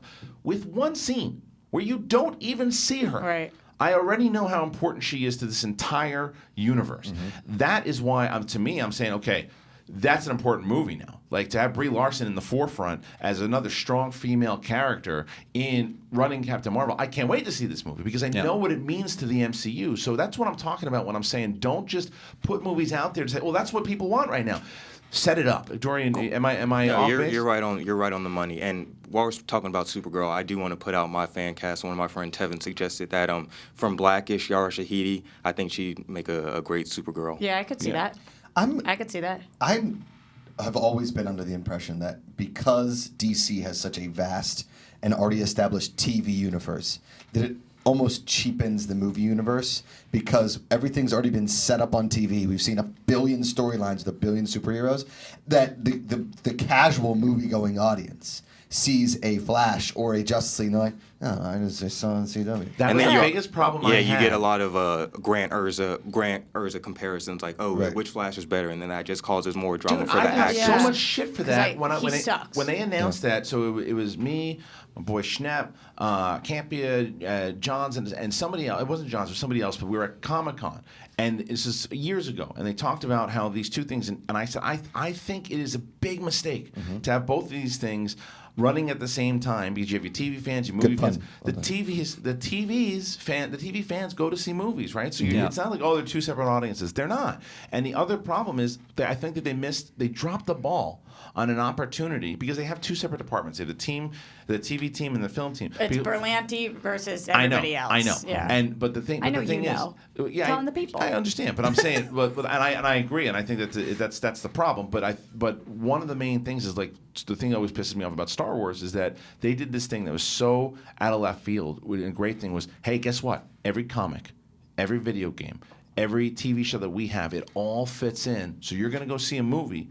And if you read the books, you might know things that, and it just hasn't tied in the way. They did it in Solo. They capitalized in Solo. And I thought that they had the opportunity to do that with DC inside of the television series, and they didn't do it. That doesn't bother me at all, actually, because especially we've heard about him on the show, but we don't have Arrow. I mean, we don't have Green Lantern. Lanterns on the show. We don't have Batman on the show. Yet. We only had Superman for 2 episodes on the show. I think they shouldn't have You talking probably. about Supergirl?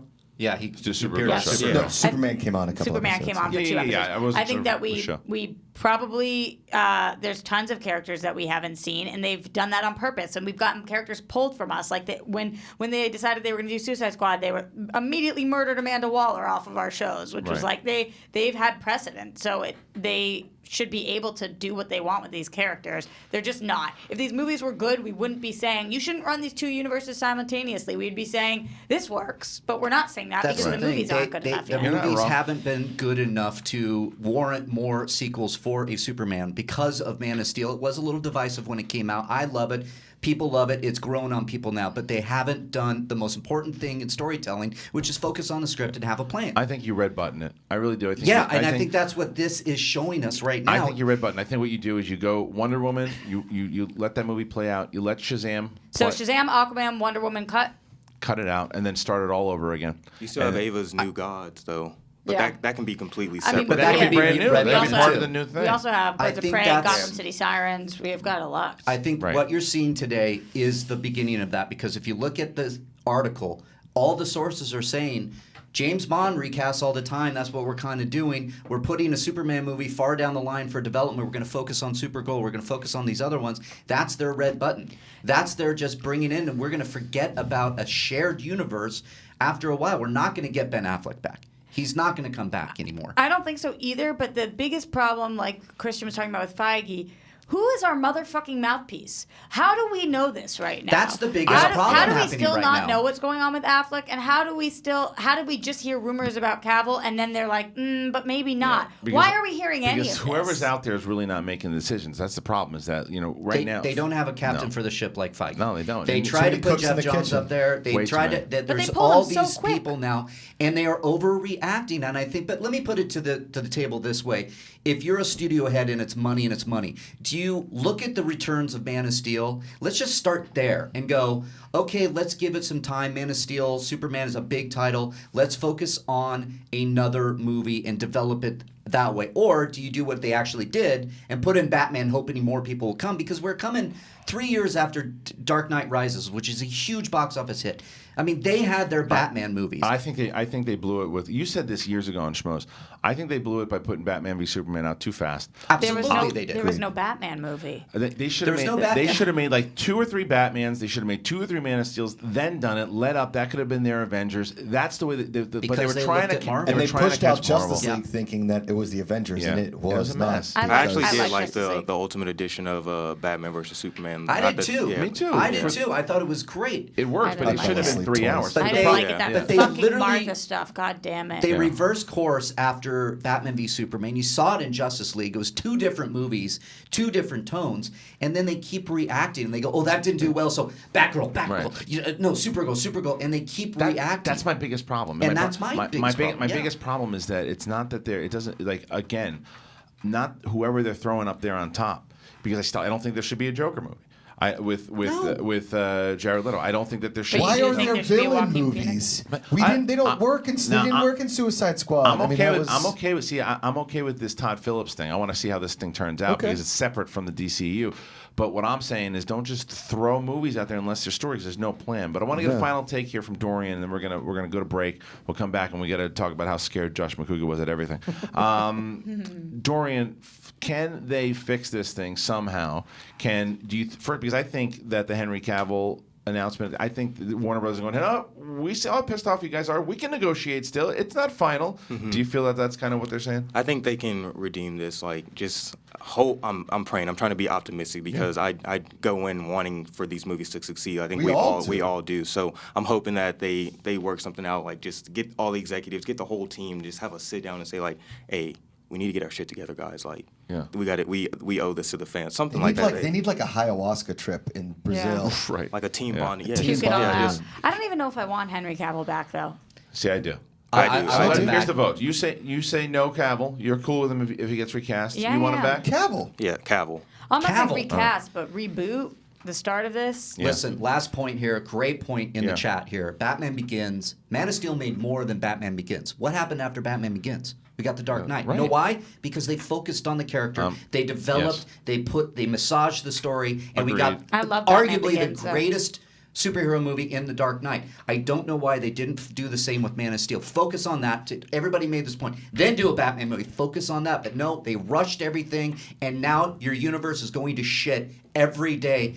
You brought this on yourself, Warner Brothers. You Also, brought this Lex on themselves. Luthor shouldn't have been the one to introduce these other characters. Like in that little video file, he already had the logos ready and everything. Like, bro, come on. Yeah. man. I mean, feel there's like been a lot of bad creative decisions for sure. You're right. Somebody said. should just Well said. shouldn't they just sit around a table and be like, Yeah, wait, what's this- happening this is a in power the next struggle. few I years? guarantee it's a power There are struggle way over too many there. cooks in the kitchen Yeah. up there, and they have blown it. Yeah. And you look at the grosses for Justice League should tell you everything. Right. Can I just say one thing too? Yeah, then we'll wrap up. Okay, so you have the DC Universe television, the Berlantiverse, right? Which, for its faults and things, still destroys Rocks as far it. as It rocks, rocks, right? yeah. And I think it cheapens the movie. Whereas you have the Netflix Marvel Cinematic Universe, which references the Avengers at points, but is its own cinematic universe. Didn't but they it's kind of still stop doing that now, though, too? sort of. Yeah, it's kind of that's the thing. I'm torn because I rather like Roxy. I like how those TV shows will make Easter eggs in, but you still get to see those awesome heroes and stuff. But in the MCU, like Agents of S.H.I.E.L.D., all the other Netflix shows, like they do Easter eggs, but it's never like we're going to see those Right. actual characters pop up. So it's like you're teasing and then you don't like the Pay MCU, off. like the movies would never acknowledge the TV shows and vice versa. So it's Right, like right. I wish there was more of a The best like a conversation, crossover? I think, when we were Yeah. talking about Avengers Bridge. Infinity War, Avengers, the next one, is that, could Daredevil, Jessica Jones, Yeah. could they show up? Could this, because they have plotted in the place that these are canon. These people, I know you always, but these people in the Netflix MCU are canon. Yeah. Yeah. It's like All right. why Daredevil and all of them are swinging, or while they're around, like where's Peter Parker? Like how has nobody acknowledged like Spider-Man's around New York while all of them are doing all this And stuff? that's the thing when you have two separate teams. But look, heated discussion, love it. I don't think we've seen the end of this. By the way, I'm sure that the chat room is pretty hot about it as well. Ooh, too. yeah. Hashtagging Collider Live. Make sure you get your voices out there. If you're watching on the replay, make sure you comment, like, get the conversation going. We're also going to put this clip up on the Collider Podcast Network. So if you haven't subscribed there, do that.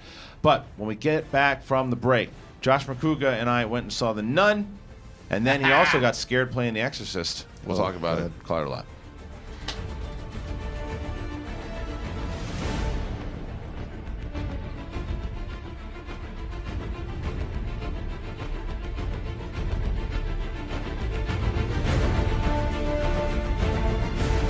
Hey guys, Reilly here, and let me tell you about Rule of Two. Rule of Two is a Star Wars podcast hosted by myself and Mark Fernandez.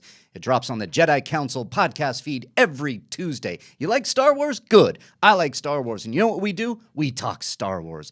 And not only talking Star Wars, we celebrate Star Wars. We gave the Golden Lightsabers the best in Star Wars, best picture, best opening theme, best crawl, and all that good stuff. We celebrate the games of Star Wars. We do everything in the Star Wars universe with a lot of debate and a lot of discussion thrown in the middle. So make sure you check out Rule of Two every Tuesday on the Collider Jedi Council podcast feed, on iTunes, and later on Collider Video Podcast Network. That's Rule of Two with Reilly and Mark Fernandez every Tuesday. And may the Force be with you.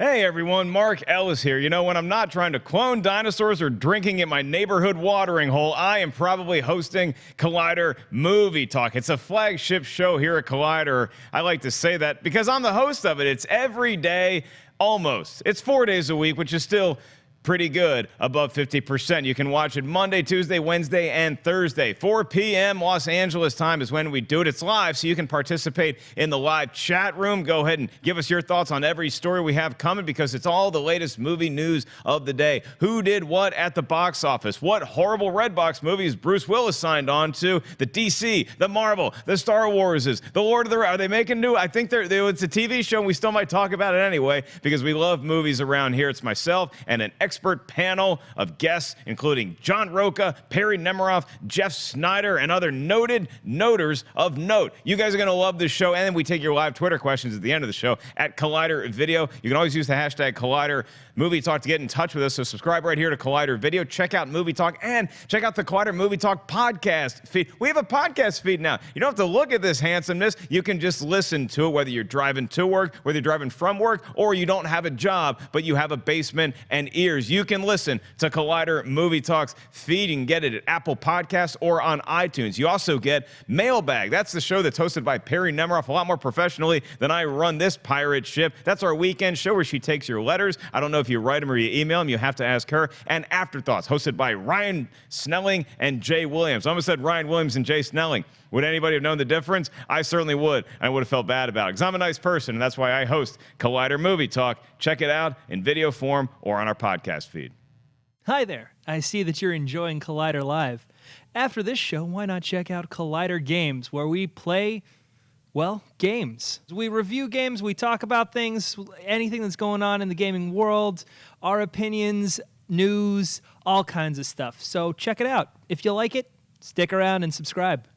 Hey everyone, John Roca here, one of the hosts for Collider Sports Time. That's our new show there on the Collider Sports Network. It's our flagship show, just like Collider Movie Talk. We get on, talk about a bunch of sports issues of the day and what is burning up social media, what topics are burning up social media. That's what we do on Collider Sports Time. I'm joined by my top 10 co-host, Matt Nost. Me and him, we welcome a bevy of guests every week to talk about NFL, the Major League Baseball playoffs, NHL, and the NBA, which is starting up soon. We're going to talk about that. We also get into UFC stuff, college football, all the stuff that's happening in the world of sports. We're going to cover it on Collider Sports Time. And we're going to take the time to break it all down and give our opinions and our unique takes and unfiltered thoughts on what we think about the sports news of the day. So don't forget to join us every week on Monday for the Collider Sports Time show on the Collider Sports Network. And don't forget to subscribe on the Collider Sports Network on YouTube and on the Collider Sports podcast feed. We're going to bring you all kinds of stuff. Hope to hear from you soon. Hey everyone, I'm Scott Movie Mance, and just to let you know, if you already don't, every Friday here on Collider Video, I host a weekly film review series called Movie Review Talk. The title says it all. Every week, I'm joined by 2 guest critics of my choice, and they're never the same. We review the new films. We pick something that's streaming that you might not know about, but is really great. And we pick a Blu-ray for something that you might have missed in theaters. It is fun. It is infectious. It is the Citizen Kane of movie review shows, and it's only right here on Collider with this guy, Scott Movie Mance, Mr. Movie Release Dates himself. Check it out every Friday at 10 a.m. Pacific, only on Collider Video.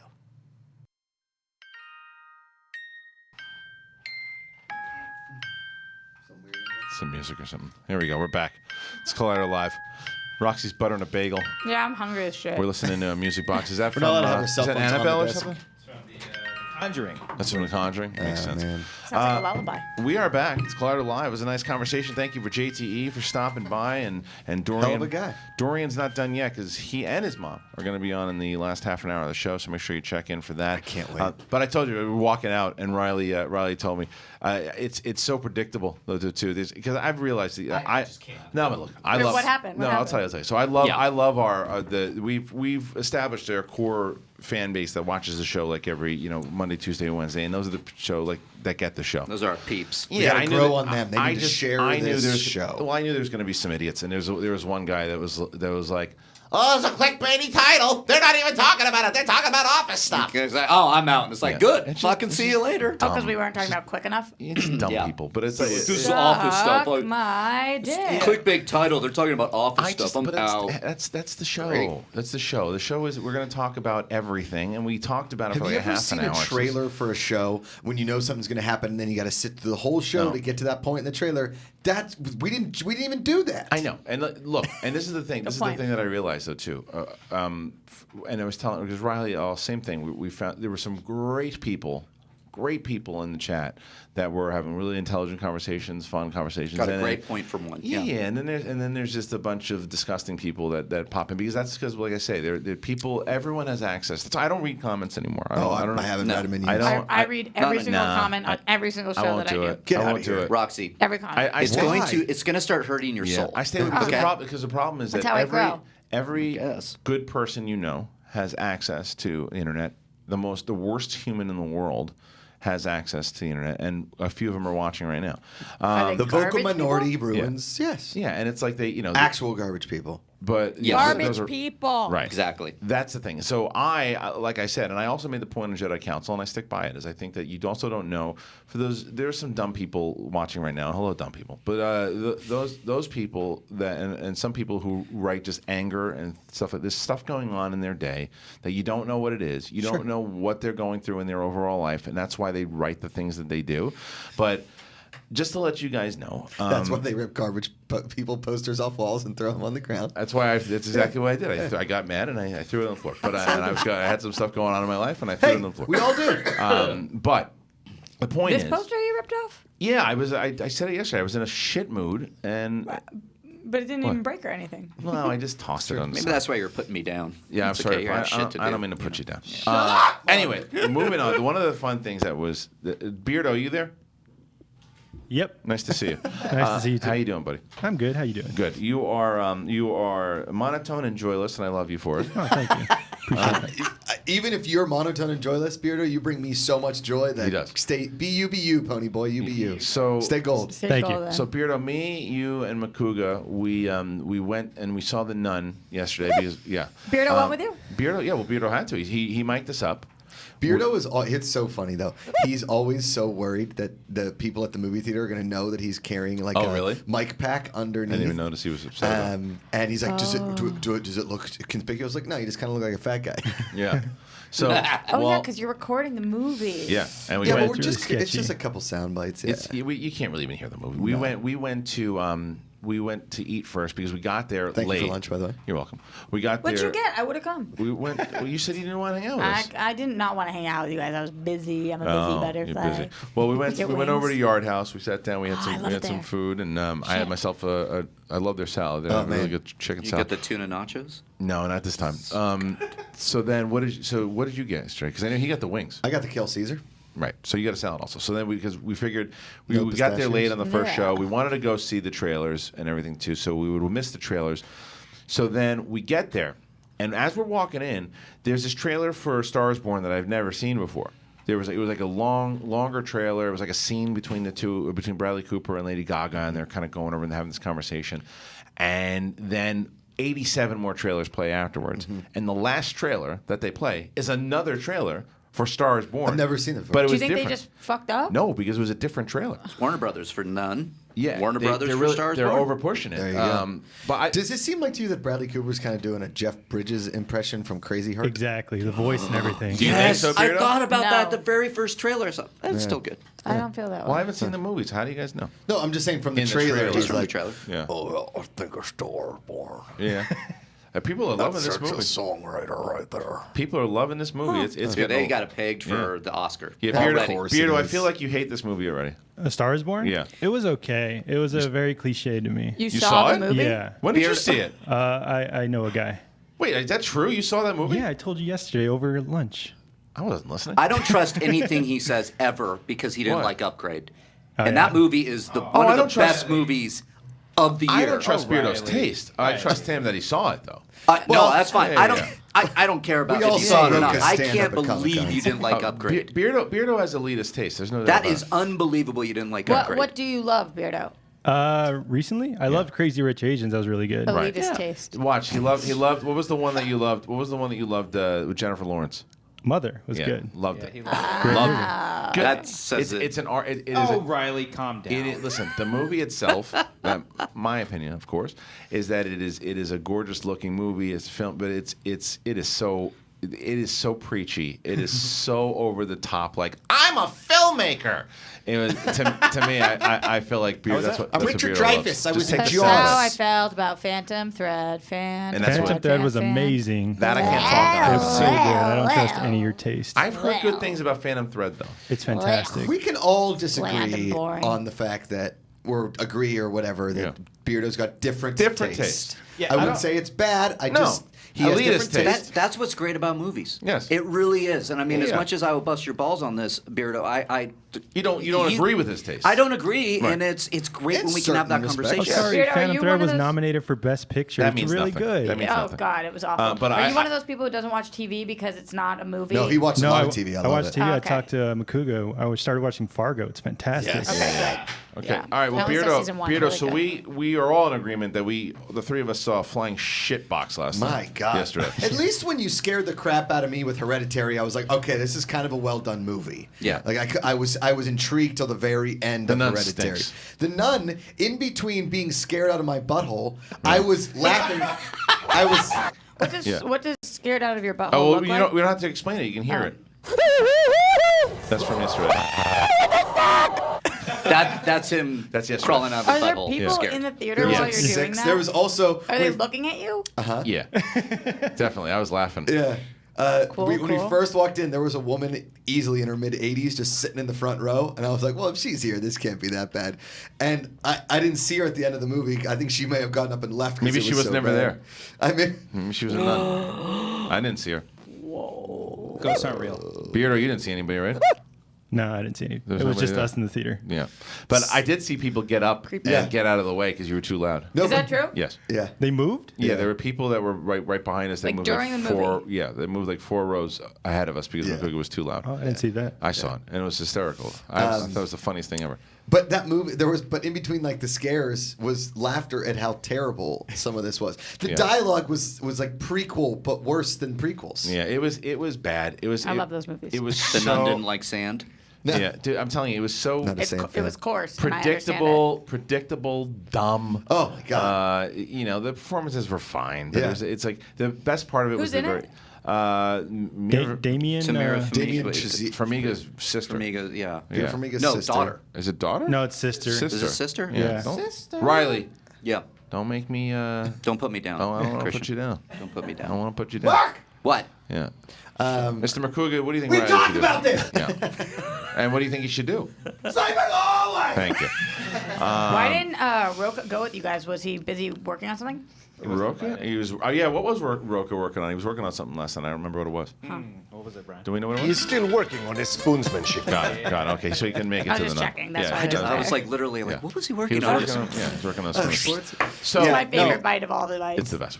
So there was a sign in the crowd that said he's still working on his spoonsmanship on Saturday night. Here's the thing that got me, right? Is that the jump scares always get me. Oh yeah.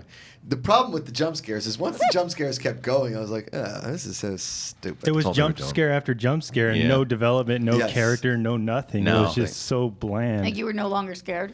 No, I was still scared. But once the jump scare was over and like a boy jumps on a guy and tries to shove his snake's throat down his face. Stupid. It was dumb. Did anybody else in the audience seem to enjoy it? No. Cool. It just seemed like one of the. It was short, which is a good thing. It's a short movie, but it's really dumb, and it's upsetting because James Wan is producing it, and he's it's like that hurts the producing legacy. I hope it doesn't start a trend too. I mean, we had a great opening for this movie. It's the Conjuring universe. Yeah. You know, we were talking about this with the DC stuff. Just put your time into developing. Get a good story before you just rush something out. Because The Nun was a reshoot. It was added. Then they're like, ooh, looks iconic. Let's make a movie on it. Take your time. There was something that they did at the end of the movie though that I actually liked. It was Spoiler connected to. or no? I don't want to tell you. Spoiler? I'm sure they connected it to. But whatever it was. It was cool. That was cool. That was cool. That was the one part of the thing. I forgot about. I was like, the nun? No, right. the thing that they did it was cool, and I thought that worked out. But, and there was so much laughable stuff happening, and there was a line where he's like, "Holy shit!" and he's like, "Yeah, I know." He goes, no. He goes, he goes, the holiest, and it's like, oh my god, That was brutal. Yeah, Sounds good. I actually like that. There was a point where Kristian and I both leaned to each other and we both said the same. I won't spoil it, but we said they're all this. Yes. And, Well, you can predict. I mean, we were predicting it 2 minutes before it was happening. They're all and now this? something happens. Okay. So it would be like, as the moment was happening, like, and now this is going to happen. Right. It happens. And now this will happen. Boom, boom, boom. It happens. mean, some of the most unbelievable stuff was more practical than mystical. Yeah. Right? I was just like, I don't know about this. Yeah. And it was just scene after scene of people running through hallways and being scared by the nun. But It's just- How were your that's night what I've terrors? heard. But that's what I was going to say. I didn't sleep well last night. Oh, you didn't sleep well last night. I was going to say because we didn't Amanda think you'd said be I was too- tossing and turning Oh, all night. 'cause And we that's were why. That was from yesterday. Yeah. I told you That we was from should have asked her yesterday. permission. That was The Nun? Yeah, that was from the nun. Yeah. Oh, that's. Yeah. All right. I don't know who that is. All right, let's play. How many clips do you have from the nun? we put like 20. All right, lot. let's hear. These are all the reactions. So if you were sitting in the theater, and remember, this is Macuga scared, but not that scared, and I'm setting this up for a reason. Now, this is Macuga scared, but not that scared. Here are some of the highlights from yesterday's nun reaction. Okay.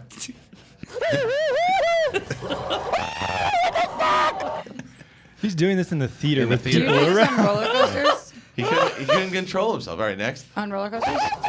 Oh, fuck. I have fun on There was roller one. There was one that you did that I thought it was the best, and I almost crying laughing. Go ahead, keep going. Oh fuck! Oh fuck! That's a good one. You can't just scream "fuck" in the theater. I didn't think he can control it. I can't. I'm telling you, it's Like Tourette's? It is like It's like a Tourette's, It's like Thomas Jane in The Predator. It's a good reference that no one's seen. Yeah. All right, let's. I saw it. Yeah. I did not understand that reference. Good. Next one. Oh fuck! All right. Next one. That's a classic at this point. Everyone adds it, and keep going. Keep going. That's all I got for now. I got to go through more. That's fine. All right. And the reason that's like I said, that's Macuga. That's Macuga at a level of maybe 3 or 4 scared. Yeah. Well, that's why Ellis said he was super embarrassed to be sitting next to me at it because I was screaming that loud and people were kind of glaring down the aisle in a packed theater of critics.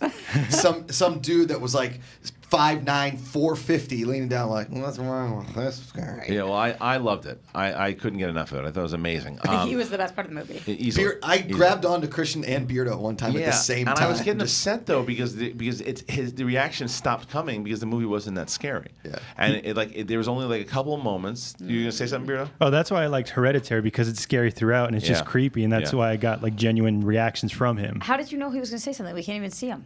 You can I'm hear good me. at this. I couldn't hear anything. You can't hear Beardo right Hi, now? Roxy. No. And also, announcement, I finished my bagel. Yay! So brave.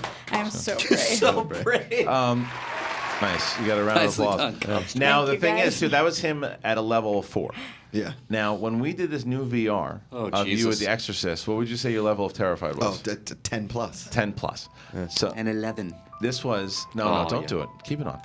So It's a good movie. We had Josh Macuga put on The Exorcist VR, which you can find. Is it on Quick, guys? Or games? I think it's on. I don't know, but it's up. I think it's on the main channel. Is it? And I believe It it's already going is? up. It's going up at noon. Oh, So as on soon the as main it's channel. done. It's coming up. Whoa. Yes. On the main channel. Okay, After so we this. should also. It's should on also, one of the channels. All right, well, it's going to be on either games or the main channel. So this is a clip from. Turn the music off. This is the clip of Macuga. Sorry. Yeah, and he's This now. is it was by some, far the It was best. some of the best. We'll play a couple of We clips. have here. 2 clips here. All right, 2 clips here. Let's go to the widescreen though, if you can. Widescreen. There you go. Thank Got you. it. Playing. Oh, that looks. What's wrong? We're in a church. We're in a church. We're in a church. Yeah, but It's dark. Oh, okay. It's just the music. All right, just the music. All right, that was that Like, clip. nothing was even happening. No, that's well. Wait, now watch when something does happen. This is the best part. Make it full screen. Full screen. Playing. Something's gonna happen. Something's gonna happen. Put it on. Put it on.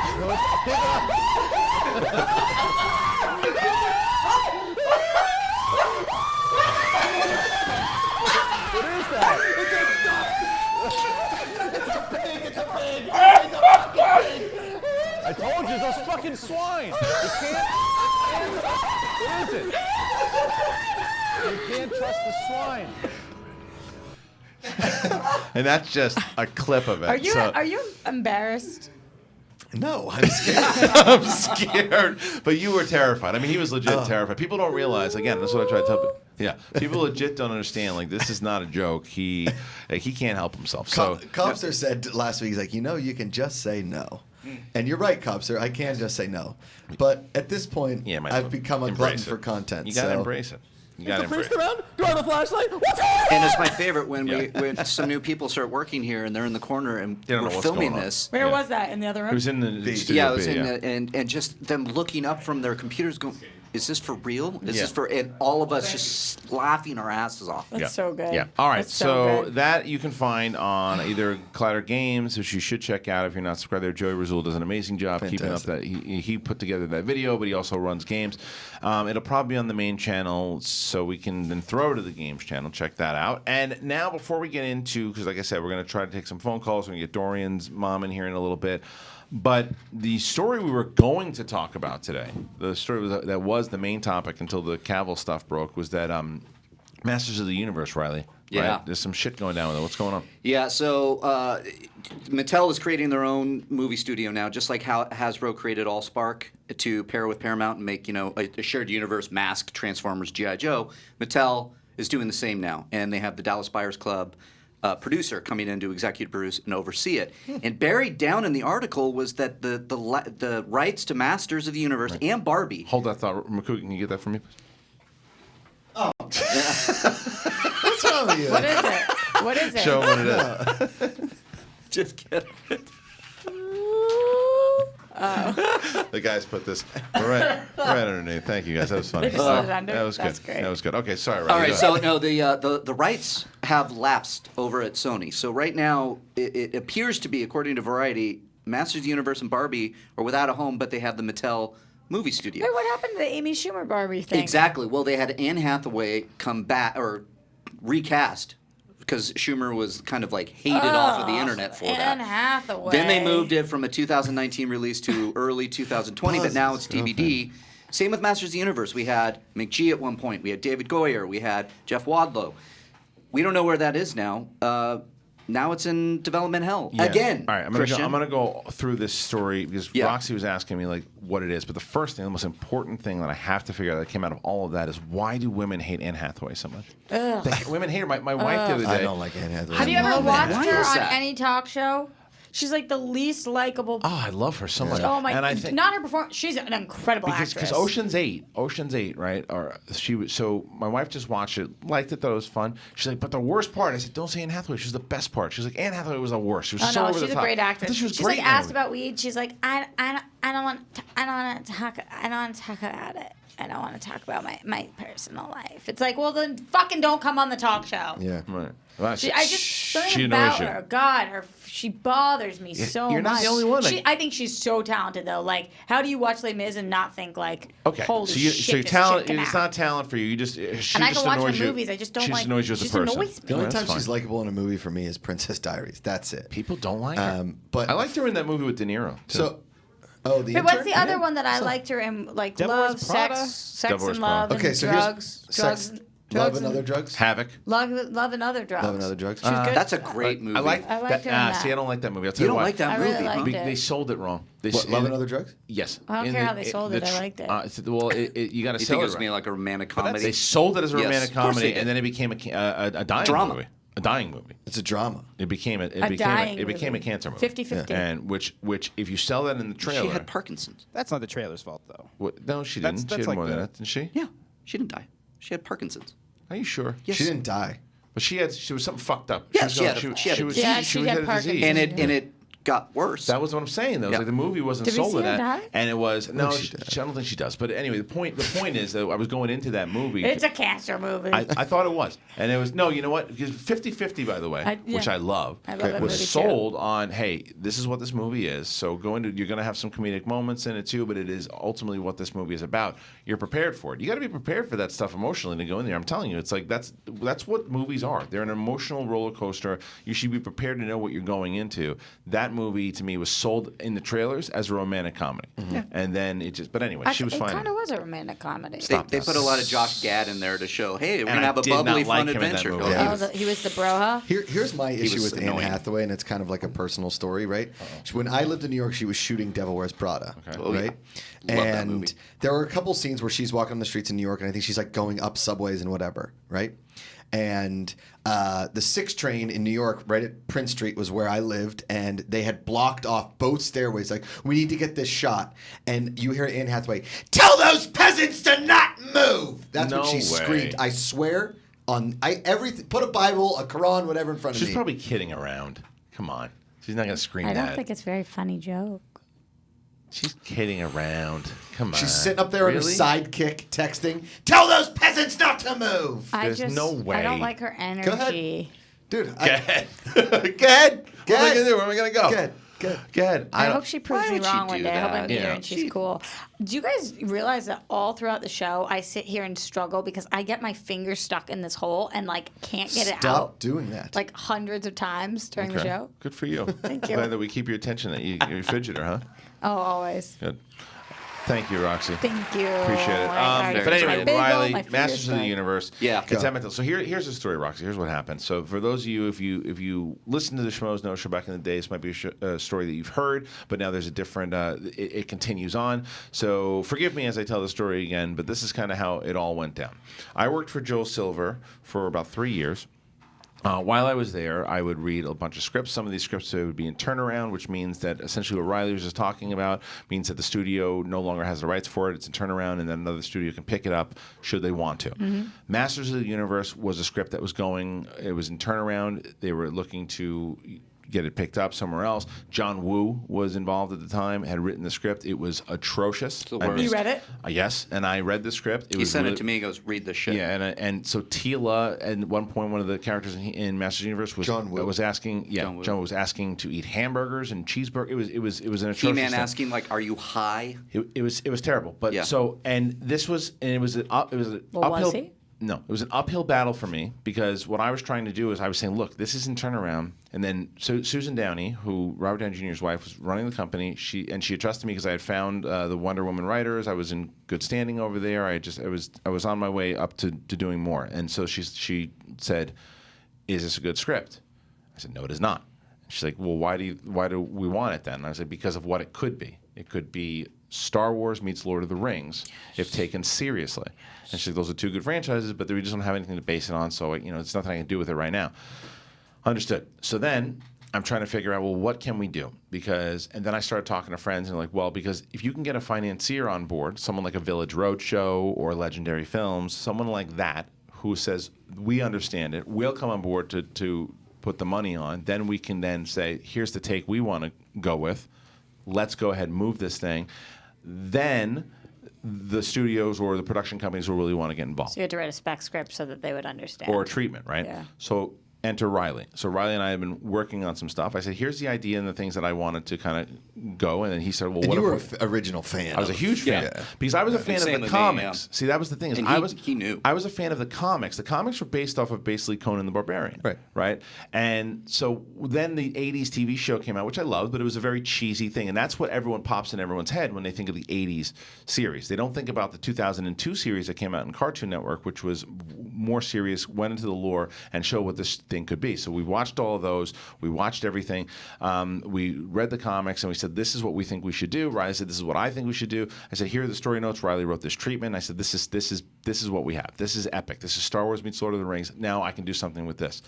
To this day, one of my favorite openings of any movie Ever. for that Masters of the Universe. And hold it, because it's the same. So we go to then my buddy Fred Klein was still working at Village Roadshow at the time. So I call him up and I go, I got something here. Like, I believe that we can really get this across. We can get it to the studio, but I need to get either Village or someone else on board. And he's like, let me read it. He goes, I love this. And at the time, Dana Goldberg was running it. And he's like, I don't know if this is going to be up Dana's alley. So why don't you see what you can do with it somewhere else? And, then come back if it's not working out. So I said, cool. So I met with this guy, Neil, over at Legendary, right? So I sit down with Neil, and it's me, my buddy Adam Winkleman, and we have Riley and my treatment. We sit down. And we're going over it, and then this guy's like, I love this. Legendary can work with this. I'm like, great. So we start working on it. We're moving on it, and Neil's like, okay, here's maybe you do this. Oh, you worked on that? Great. 2 or 3 weeks we're working on this together. Out of nowhere one day he goes, oh, you know what I realized? We're working on Conan the Barbarian. It's too simple. We can't do it. Just cuts it off just like that. I'm like, all right, well, whatever.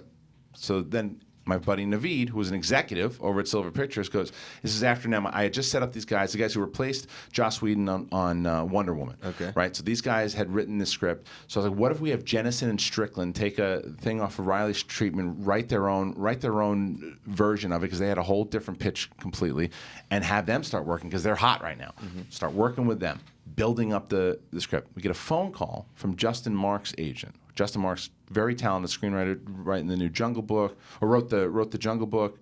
He there's tons of things that you look him up, and he was on Voltron. I mean, he's a brilliant writer, very good dude. I love him to death.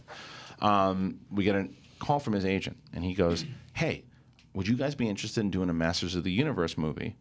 Justin Marks has this treatment that was brought to him by Neil over at Legendary, the guy that I had met with." Yeah. So I went, excuse me? Not Justin Mark's fault. Justin Mark's completely innocent in all this. He's getting a Fucking gig. Neil. He's getting a job. Justin was just doing his thing. Justin and Justin took, to be fair, Justin took a lot of the stuff that he gave him, made it his own, and then just came up with a brilliant thing on his own of what it should be. But it was this guy who did what I never thought could happen. Neil stole this thing. I got up and started running towards the door to run down to Legendary, because on the same thing. And my buddy Naveed's like, stop, we'll figure it out. The guy came in, apologized. He admitted it to our face that he ripped us off, all this stuff too. He's not even working anymore. But like the whole point is, it then came into Joel Silver's company. They got it. They took it to the studio, and Joel and Justin Marks and everybody were working on it. Mattel then got involved, and it was this big thing. They were going to do it. I was going to do this be a creative executive on it. It just got really sloppy. I left because I didn't like the way it was all going down. What year is this? 2007, around there. So it was working. They were trying to get it, and the studio executives were working on it, and it just, Mattel and Warner Brothers, they couldn't see eye to eye on how to make this thing work. Split up. Sony enters now. This is way detached, and all this stuff happens. Jeff Ludlow's supposed to be involved. McGee's supposed to be involved. Like, nobody's got it right yet. If Mattel can get this studio going, and Mattel can find the right people to do Lord of the Rings meets Star Wars, that is what you need to do. You got to stay. Don't make Guardians of the Galaxy. Don't make Thor Ragnarok. That's not what this movie is. It's not what it is, and I think that's what they're going to do. Couldn't and the same thing be said about Flash Gordon to a sense? Or yeah, well, Flash Gordon's different because Flash Gordon comes with an air of camp, right? Okay. It does. But you can take that material and do it a little serious, and you can make, and that's what we were doing with the Masters of the Universe, which we did put it up on Schmoes No. You can still read that treatment there. So maybe you want to tag Mattel and tell them this is the way to do it. Well, but they had read it a couple times before too. They had it. I remember Trevor was managing me at that point, and they said Mattel passed on that take. Yeah, they had read that. They had read that take, and there was stuff with the lore that we kind of expanded off of. Yeah. That they We wanted. created our own Yeah, they wanted to go back. Would you to. guys still want to be involved with the project if you If were they did it that offered? way? Yes. Totally. Yeah, I mean, I want to write the hell out of that thing. With the vision of what it could be, and you can even take a rendition of what the '80s theme song was, and get like a Giacchino or a Henry Jackman type spin, or Brian Tyler, and you can make that. You can do what Jablonski did for the Transformers theme, and you could really make something special with that movie. I'm worried it's been through so much. I don't think anyone understands it. I think that a lot of people see that '80s thing, that cartoon, and that's because that's the first thing I got. It was like, how are you going to do a guy with a tiger and a Dutch boy haircut? I'm like, that's not what what this property is. And I think they're handcuffed with those toys, and they go, well, this is kids, and so make it this, make it that, and they don't get it. I think the mythology is all there, and the reintroducing of the toys could be a boon for them too.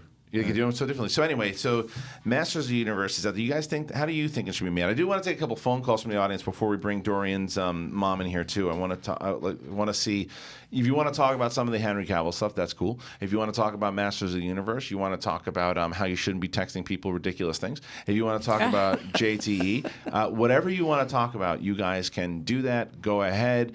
Call in. Let's get a couple phone calls here. Also, hashtag Collider Live. Mark Reilly will be going through some of those on the twits, and we'll be going through that and checking that out. So as the phone calls are about to come in, Reilly, go through the Twitter. See if there's anybody out there that's talking about what the hell we've been doing here today. I will go through You this. gonna do Just that give too? me a second. You okay? You seem a little tired. That's what Josh said. I'm fine. You seem all right? A lot going on in your head. How was that? What did you see last night? You saw a movie last night. Yeah, I saw White Boy Rick. How was it?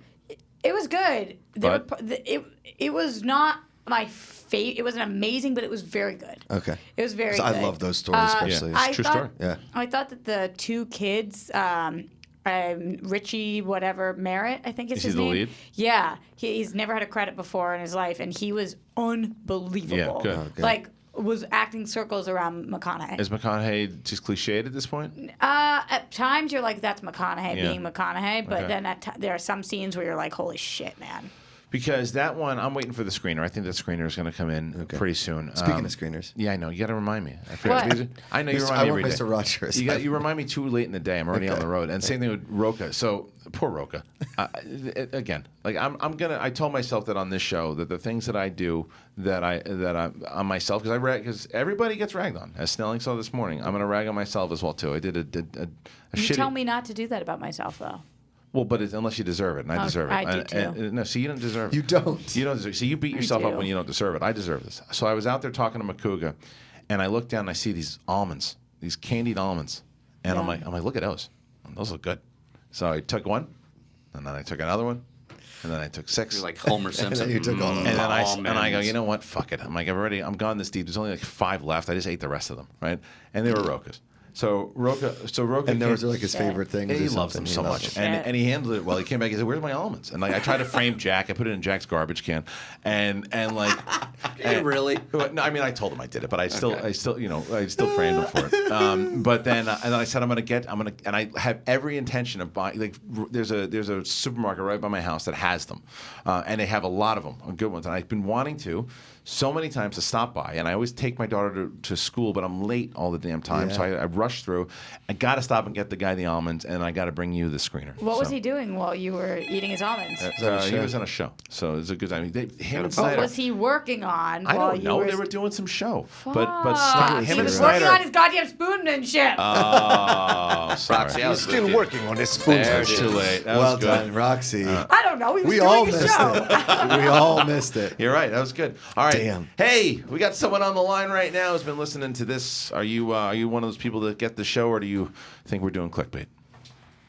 Man, I get the show. Hell you guys yeah. are great. What's up, man? I've been listening to you forever, and yeah, you get me through my day, man. You really do. Cool. What's your name, man? My name is Roland. What's up, Roland? I So live in what Atlanta, Georgia. What's going on, Georgia? So what's going on today, Roland?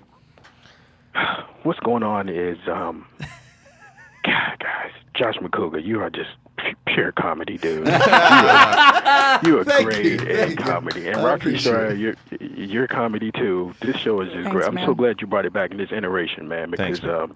I used to watch it when it was late at night, and that was just magic, man. And Kristian, you're bringing it back, man. Thank you. Oh, Appreciate it. and your boy Brett Sheridan, great. Isn't he great? He's Yeah, great. Yeah, Roland. He was More killing. Brett Sheridan. He was killing me yesterday. How do you feel about it being in the morning?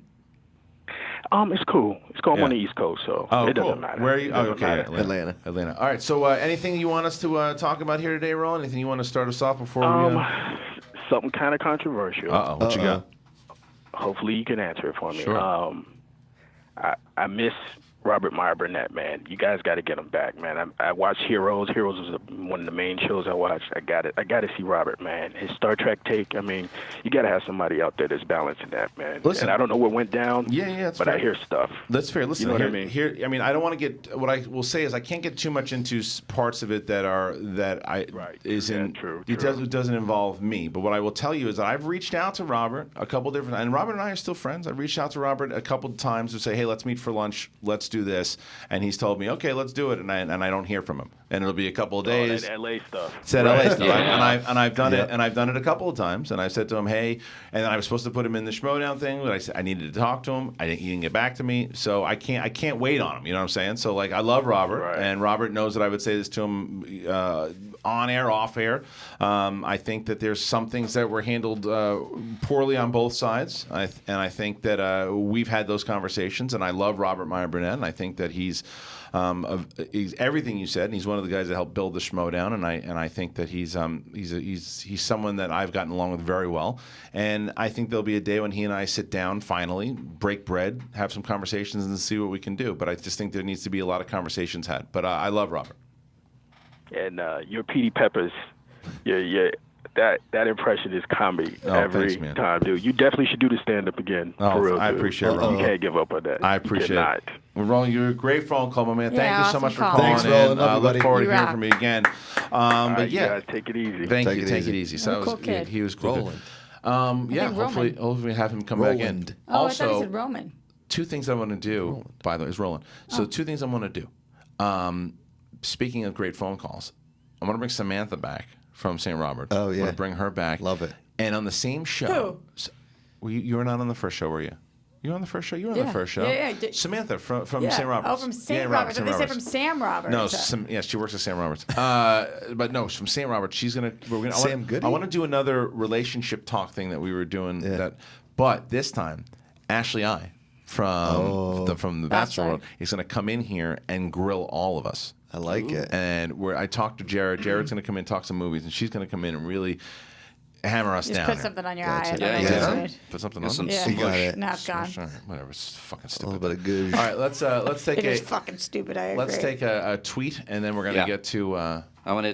This is Dorian's for mom. Yeah, but I want to get another phone call. Brian S writes, maybe not right now, but coming off a bunch of stinkers. What do you think of Neil Blomkamp doing directing Masters of the Universe? I don't know. Yeah, I don't see him fitting in that. My problem with that is that he hasn't proven yet. Like, every movie that he's done so far, that like he's gone over political with it. Like the first mix, District 9 was a perfect blend. Oh, I love that. Love it. Such a good perfect movie. blend of great sci-fi movie mixed with a message. I thought it was so well done. I think that's the way to do great sci-fi.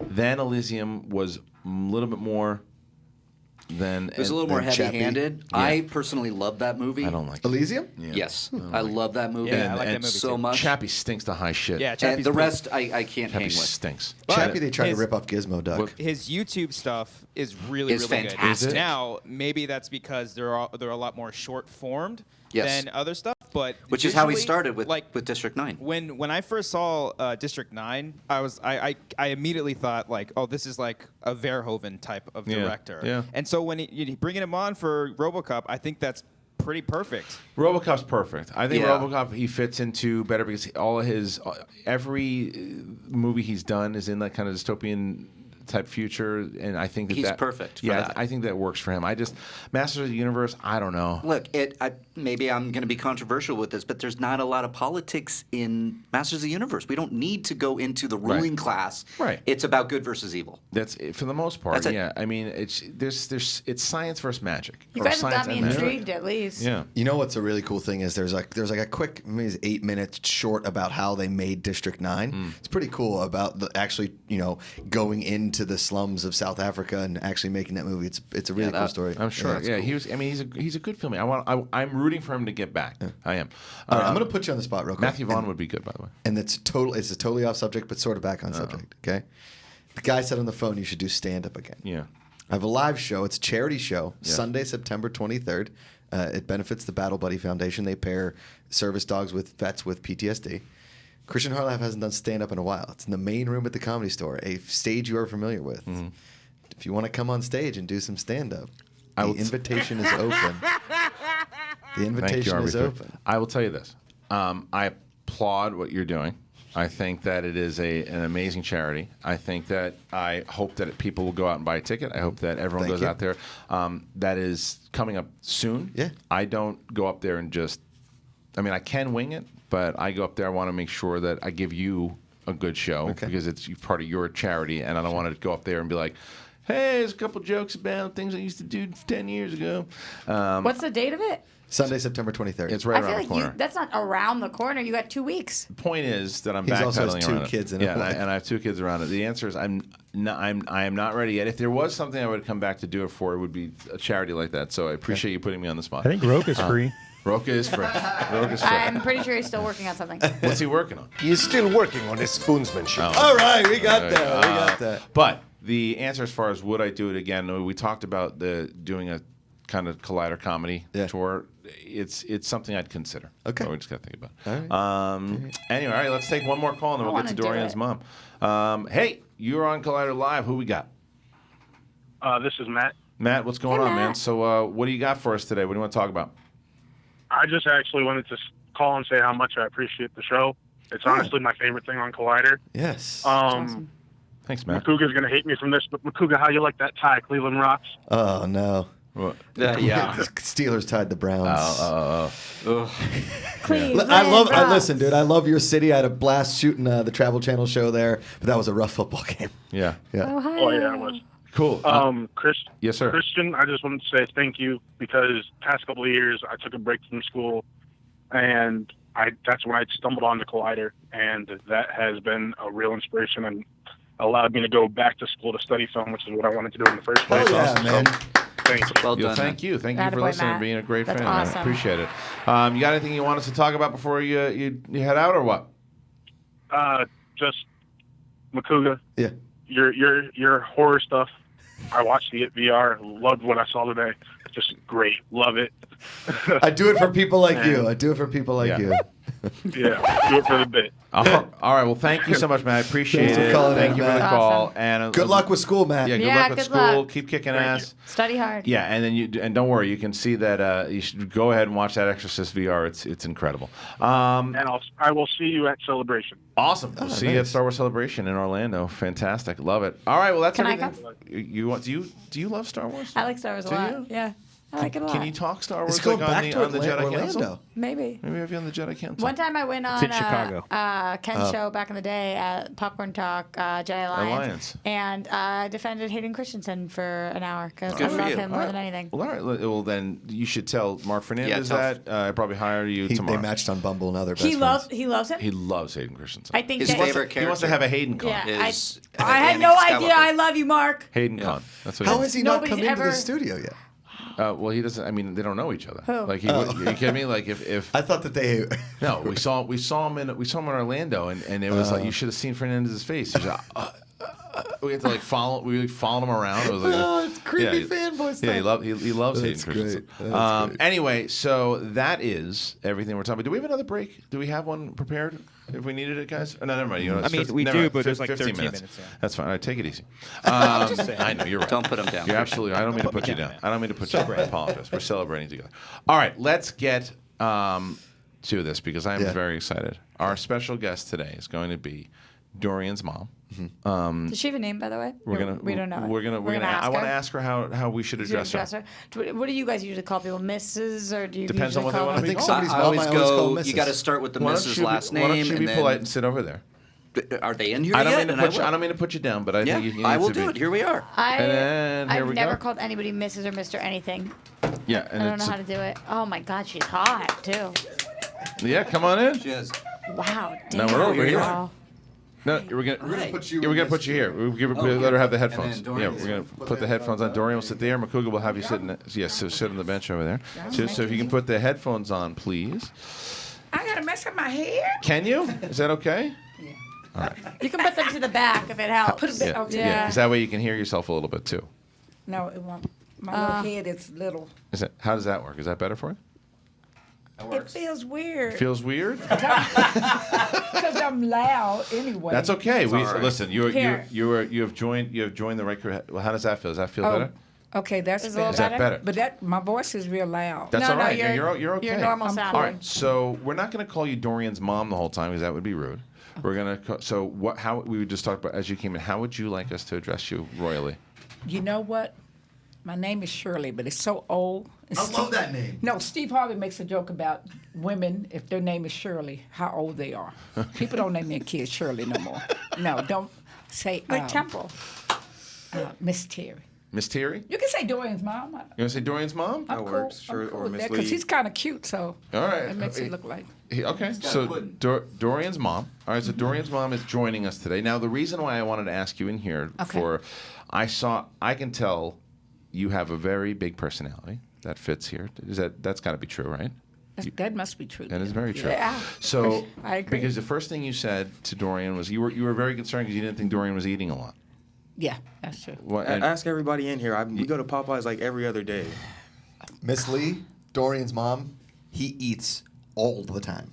No. Popeyes all the time. He has pretzels. He's got snacks. This kid eats Kristian more takes than like anybody in the I office. do. I usually eat half his food. That's probably why he's so skinny. But see, that's not good. And I got it from you. I got a high metabolism from you. No, but you need fruit. That's what I was telling you. Dad told me You when do I need ate to eat fruit. She's right. You Yeah, gotta eat fruit. He is so generous, though. Yeah, he is. With his food. He He is really gives a lot of it away, so maybe That's that's why the problem. That's why you're losing weight. You're giving all your food away. Yeah, it's true. Oh my God. So and then we coupled that with she said, but you got to hit the gym, and then you wanted to leave because then she said also because Dorian what we don't talk about enough, who should talk about on sports is Dorian was a really good basketball player. He was a really good basketball player. And so he's so tall. What's that? He's so tall. Super tall. So How tall are you? About like 6'3", 6'4", when I have an afro. Well, that's what I wanted to ask you. So where are you guys from? We're from Austin, Texas. Austin, Texas. Okay, because that's where we were trying. So, love it there. And so, how did you feel? So, did you know that Dorian wanted to kind of explore this field of work, or did you think he was going to go into basketball? What was he like as a kid? First of all, Dorian wanted to explore this field of work. His mom wanted him to go the other route and play basketball and become another Kobe Bryant. That's what I was wow. Pennsylvania. Because what position did you play? I did point guard, shooting guard, small forward. Do you still play it all? 1, 2, and 3. Yeah. Here I and mean, there. if I warm up a little bit, I'm still out of shape. I can go up and down the court a few times. You and then should I'll be dead. You should be the referee for the Patriots in top 10 game. When is that happening? We're gonna figure it out. Wait, you were really good. You played in school. Oh, yeah, I got really a scholarship. good. What Yeah, level? I got a scholarship. So you think this is it? He's that good. He's playing basketball. Oh yeah. Okay. Wow. You shoot the lights out. We go to all the games. He's been in basketball since he was like 5, 6 years old. Okay. And then we traveled every weekend. So were you an athlete? Like, where'd you get that athleticism? Well, his dad played basketball. Okay. I ran track and played a little basketball in school, but not to the magnitude that Dorian did. Wow, man. Dorian was his team captain for 2 years in a row. He was always voted because he was academic for 4. I can't remember the name, but it was like academic scholars, Yeah. like out of the basketball players. So and he was an honor society student. That type. Well, that type when of do kid. you decide though that you're not playing ball anymore? That you're gonna you wanted to because you start Geeks of Color. Like, yeah, so I went to this school called Southwest Assembly of God because I got a scholarship for basketball, and then once I got there, it was just like it was not. I don't want to dog on them, but it was a lot. It just felt like a more high school. Like there was a curfew. Okay. You couldn't if I went home to visit my mom or something, I have to like fill out a form like, hey, I'm going home. You didn't like No, that? tell him the real reason. And then tell him the real reason. Yeah, No, and then also Dorian like I said got in he trouble. prayed. He had Oh, to yeah, I pray. had to go to chapel he every said day. He goes, I Mom, love every morning Jesus, we have to but- go to chapel. Then at lunch we have to go pray. I said, well, this is making up all the basketball weekends that we were away. He's like, no, Ma, it's too much. So come time, I said, you can't. You got to stay. You got a scholarship. He goes, Ma, I can't do this. Wow. I can't do that. Okay. He wanted to go to Texas State, so then we transferred him to Texas State. And did you play ball over there or not? No, really? so I tried to do the walk on, but I was already like just that school, the other school, just kind of like took my love out of it a lot. So I was just like, I'll try, and if I make the team, then I'll make the team. But unfortunately, I didn't make the team. But it kind of, I don't know. I guess it all worked out because I started putting more time into like my actual career and like what I wanted to actually do with my life. Because up until that point, it was just all basketball. Basketball was going to be the end game. So I really didn't get into like, I knew like partly I love social media and stuff like that. So once I like got to Texas State, I decided, all right, maybe this is a time when like influencers and stuff are becoming a big deal. So I was like, maybe I can go into that field a little bit more. And so I started doing my own personal thing. And then that's when I started Geeks of Color like the next year, because I took a class that was saying like, here's the tools to build your online brand and stuff like that. So I use all the tools I learned from my personal and then help applied build it to that Geeks up. of It's amazing Color. that colleges are doing that. Well, yeah, it makes sense. Yeah. So when and that's funny you say that, because it wasn't when we were kids. And the same thing. So my mom, out of all of my my parents-in-law and my parents, my mom probably knows the best about technology, right? But still doesn't know a lot about social media or influencing and all that kind of stuff. So when you hear this, maybe are you pretty tuned into it or not as much? I am. No. I was No. so out of tune with this that it just Seemed floored foreign me when he to you. started talking about what he wanted to do and Geeks of Color.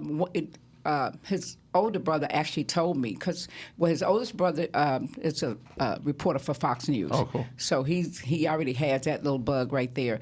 But the middle brother is more into comic books and things like that. So him and Dorian, so three brothers? they're So closer. three They're kids? closer in age, so they kind of were a little closer.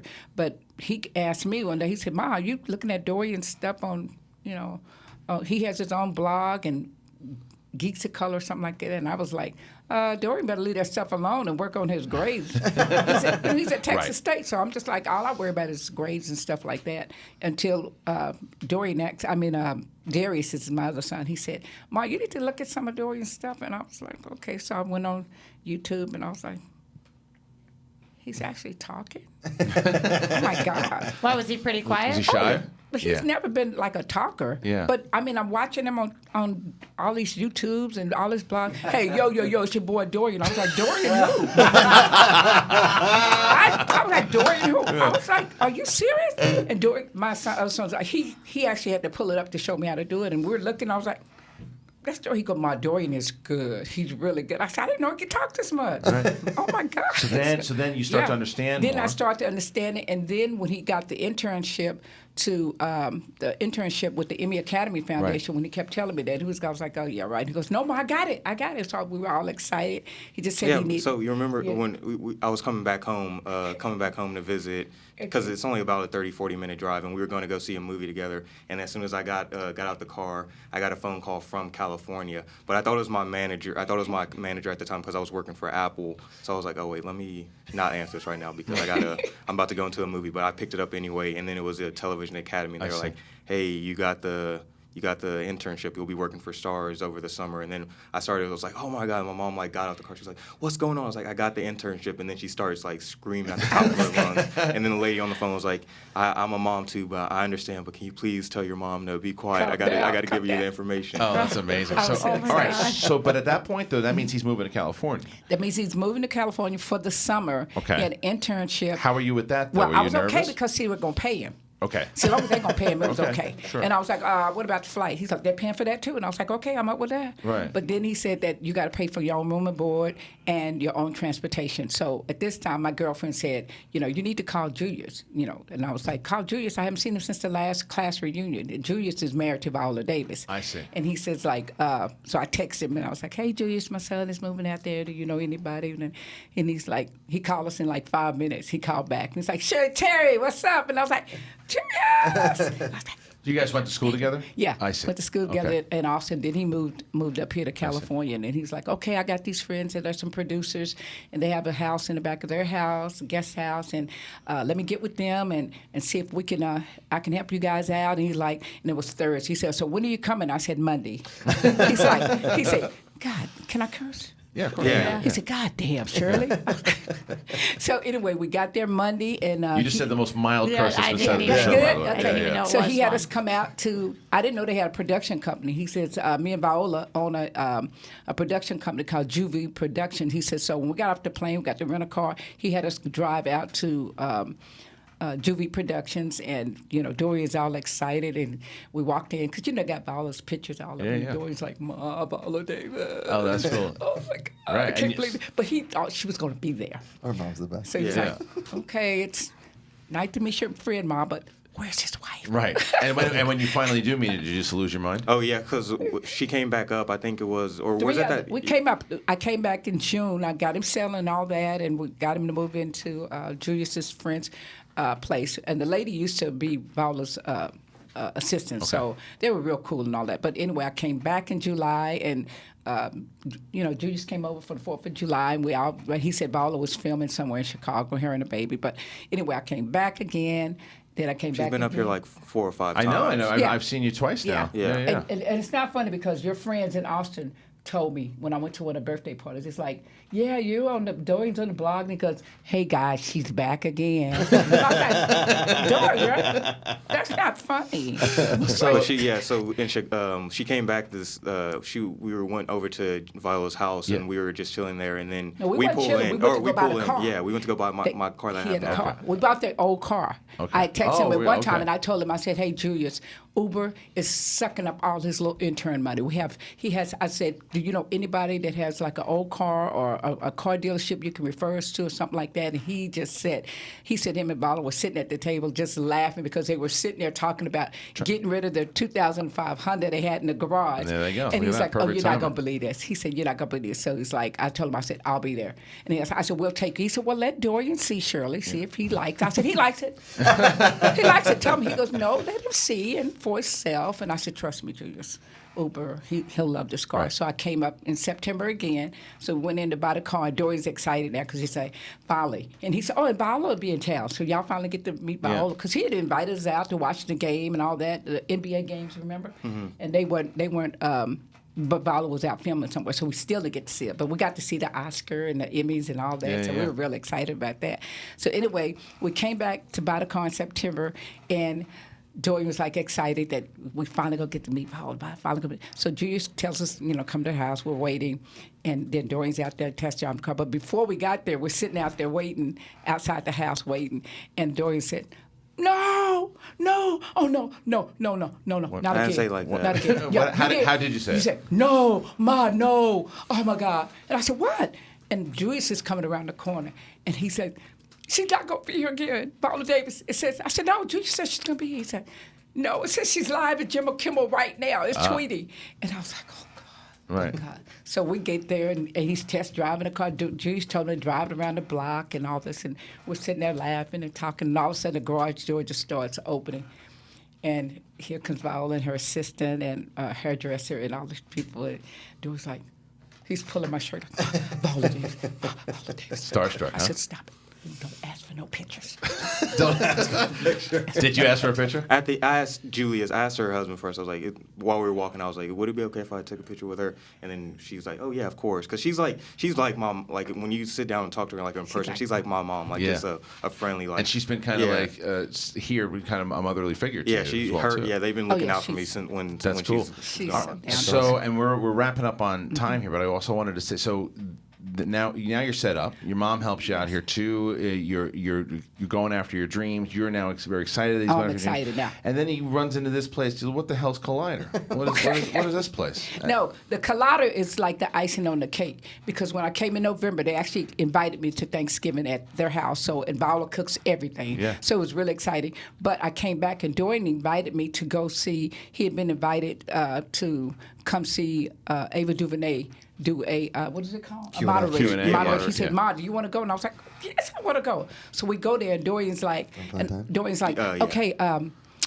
He's like at the end, and he's like, "Mama, go introduce myself to," because she follows me on Geeks of Color, and I'm like, "Yeah, right." He goes, "No, Ma, she does. She's been following me for a while now." And I was like, "Ava DuVernay is following you." He said, "Yes, Ma, I swear." And I was like, "Okay, baby." I was like, okay. Not believing him. No, either. no, Right. no, I really didn't. Okay. Because I just seen her Sure. doing her Queen Sugar's event and all that, and I was like, okay. So we go, and then he's like, and I had the camera ready. He's like, Miss Duvernay, I'm Dorian Parks with Geeks of Color. She's like, oh my God, you're Dorian Parks. And I'm sitting there, I start taking pictures, and she's hugging it and That's grabbing awesome. him, and she's like, oh my God, you're Dorian Parks. Oh my God, it's so good to put a face to you. Badass. It's so good to put a face to you. I'm so excited to meet you. Thank you for the support. Thank you. I love Geeks of Color. I love Geeks of Color. And I was like, okay, you go, Dorian. Yeah. I love this Geeks of Color. Isn't that Go. cool though, man? Go. Like, look at the way Yeah. you've been able to build there Yeah. too, but also because I know how it is, like Yeah. for my family, and so you want to make your parents proud. Yeah, And so especially because I have a older sister. She moved out here like last year. She's a or not last year. She moved out here when right out of high school. Right. And she's been a professional So dancer. you have 2 brothers and 1 sister? I have three brothers. Three I have brothers. 3 brothers and 2 sisters. I see. And one lives out here in Los Angeles. wow, and big then the family. rest Yeah. are back in Texas. Okay, so your sister then is established out here, is Yeah. doing everything. So now it's like you're just hitting. I'm trying to follow in her That- it's a footsteps. step She- sister. she- It's a step sister, I see. She danced with Beyonce, so Wow. now like she's the Whoa. favorite in the family. So I'm like You're trying to one up her now. Well, unfortunately, you landed with us. Oh no, that's a good thing. When he Right. called me about the Yeah. Collider thing, I was really excited because he was just thinking about going into this internship with Marvel, but Marvel actually wanted him to not drop Geeks of Color for a couple of years because they thought it was going to be a conflict, and then this Collider thing, and I was like, oh, this is so. You chose good. Collider over Marvel. Smart. That was good. I don't know if it was exactly like that, but Right, it was. I see. I mean, it was such a cool thing. But I think I thought that I read up about Mark. Is it Hernandez? Fernandez. Fernandez. And I was reading up some articles, and I kept thinking that was so cool for him to give a young man from Texas an opportunity to He loves Dorian. We love Dorian here, too. Kind He's of the do best. his own thing, Yeah. trying to build that platform for him, and that really made me feel so proud of him. And he was so excited about And it. you should be. And we're doing the only thing we're going to make sure that he watches more and more classic movies. That's my goal, to make sure he watches more stuff. But it was a pleasure to have you on here. Thank you. I can't wait to have you back on again. Yeah. Oh, I will be back. Y'all Good. know I'm You coming should. back. You should. It was a pleasure to have you, Dorian. It was great to hear more about your story. And Thanks, man. Guys. That's Collider Live here today for Josh Macuga. Make sure you check him getting scared with the Exorcist VR. Mark Reilly, look for his rants on Superman. Roxy, basements everywhere coming up next spring. And I'm kidding. Roxy Striar, where can they find you? Everywhere at Roxy Striar. At Roxy Striar. And me, I'm probably ripping posters off the wall. And I don't know. What am I doing with you, Riley? You're putting me down. I'm putting you down. Yes. Again, what year were you born? 1821. Good. Yes. All right. So we will see you guys on Monday. Catch up on the shows that were on Monday and Tuesday. Collider Live. Check out all other shows. Go to Apple Podcasts. Do the whole thing. I don't have to keep telling you. We'll be back on Monday. Go Collider. Go.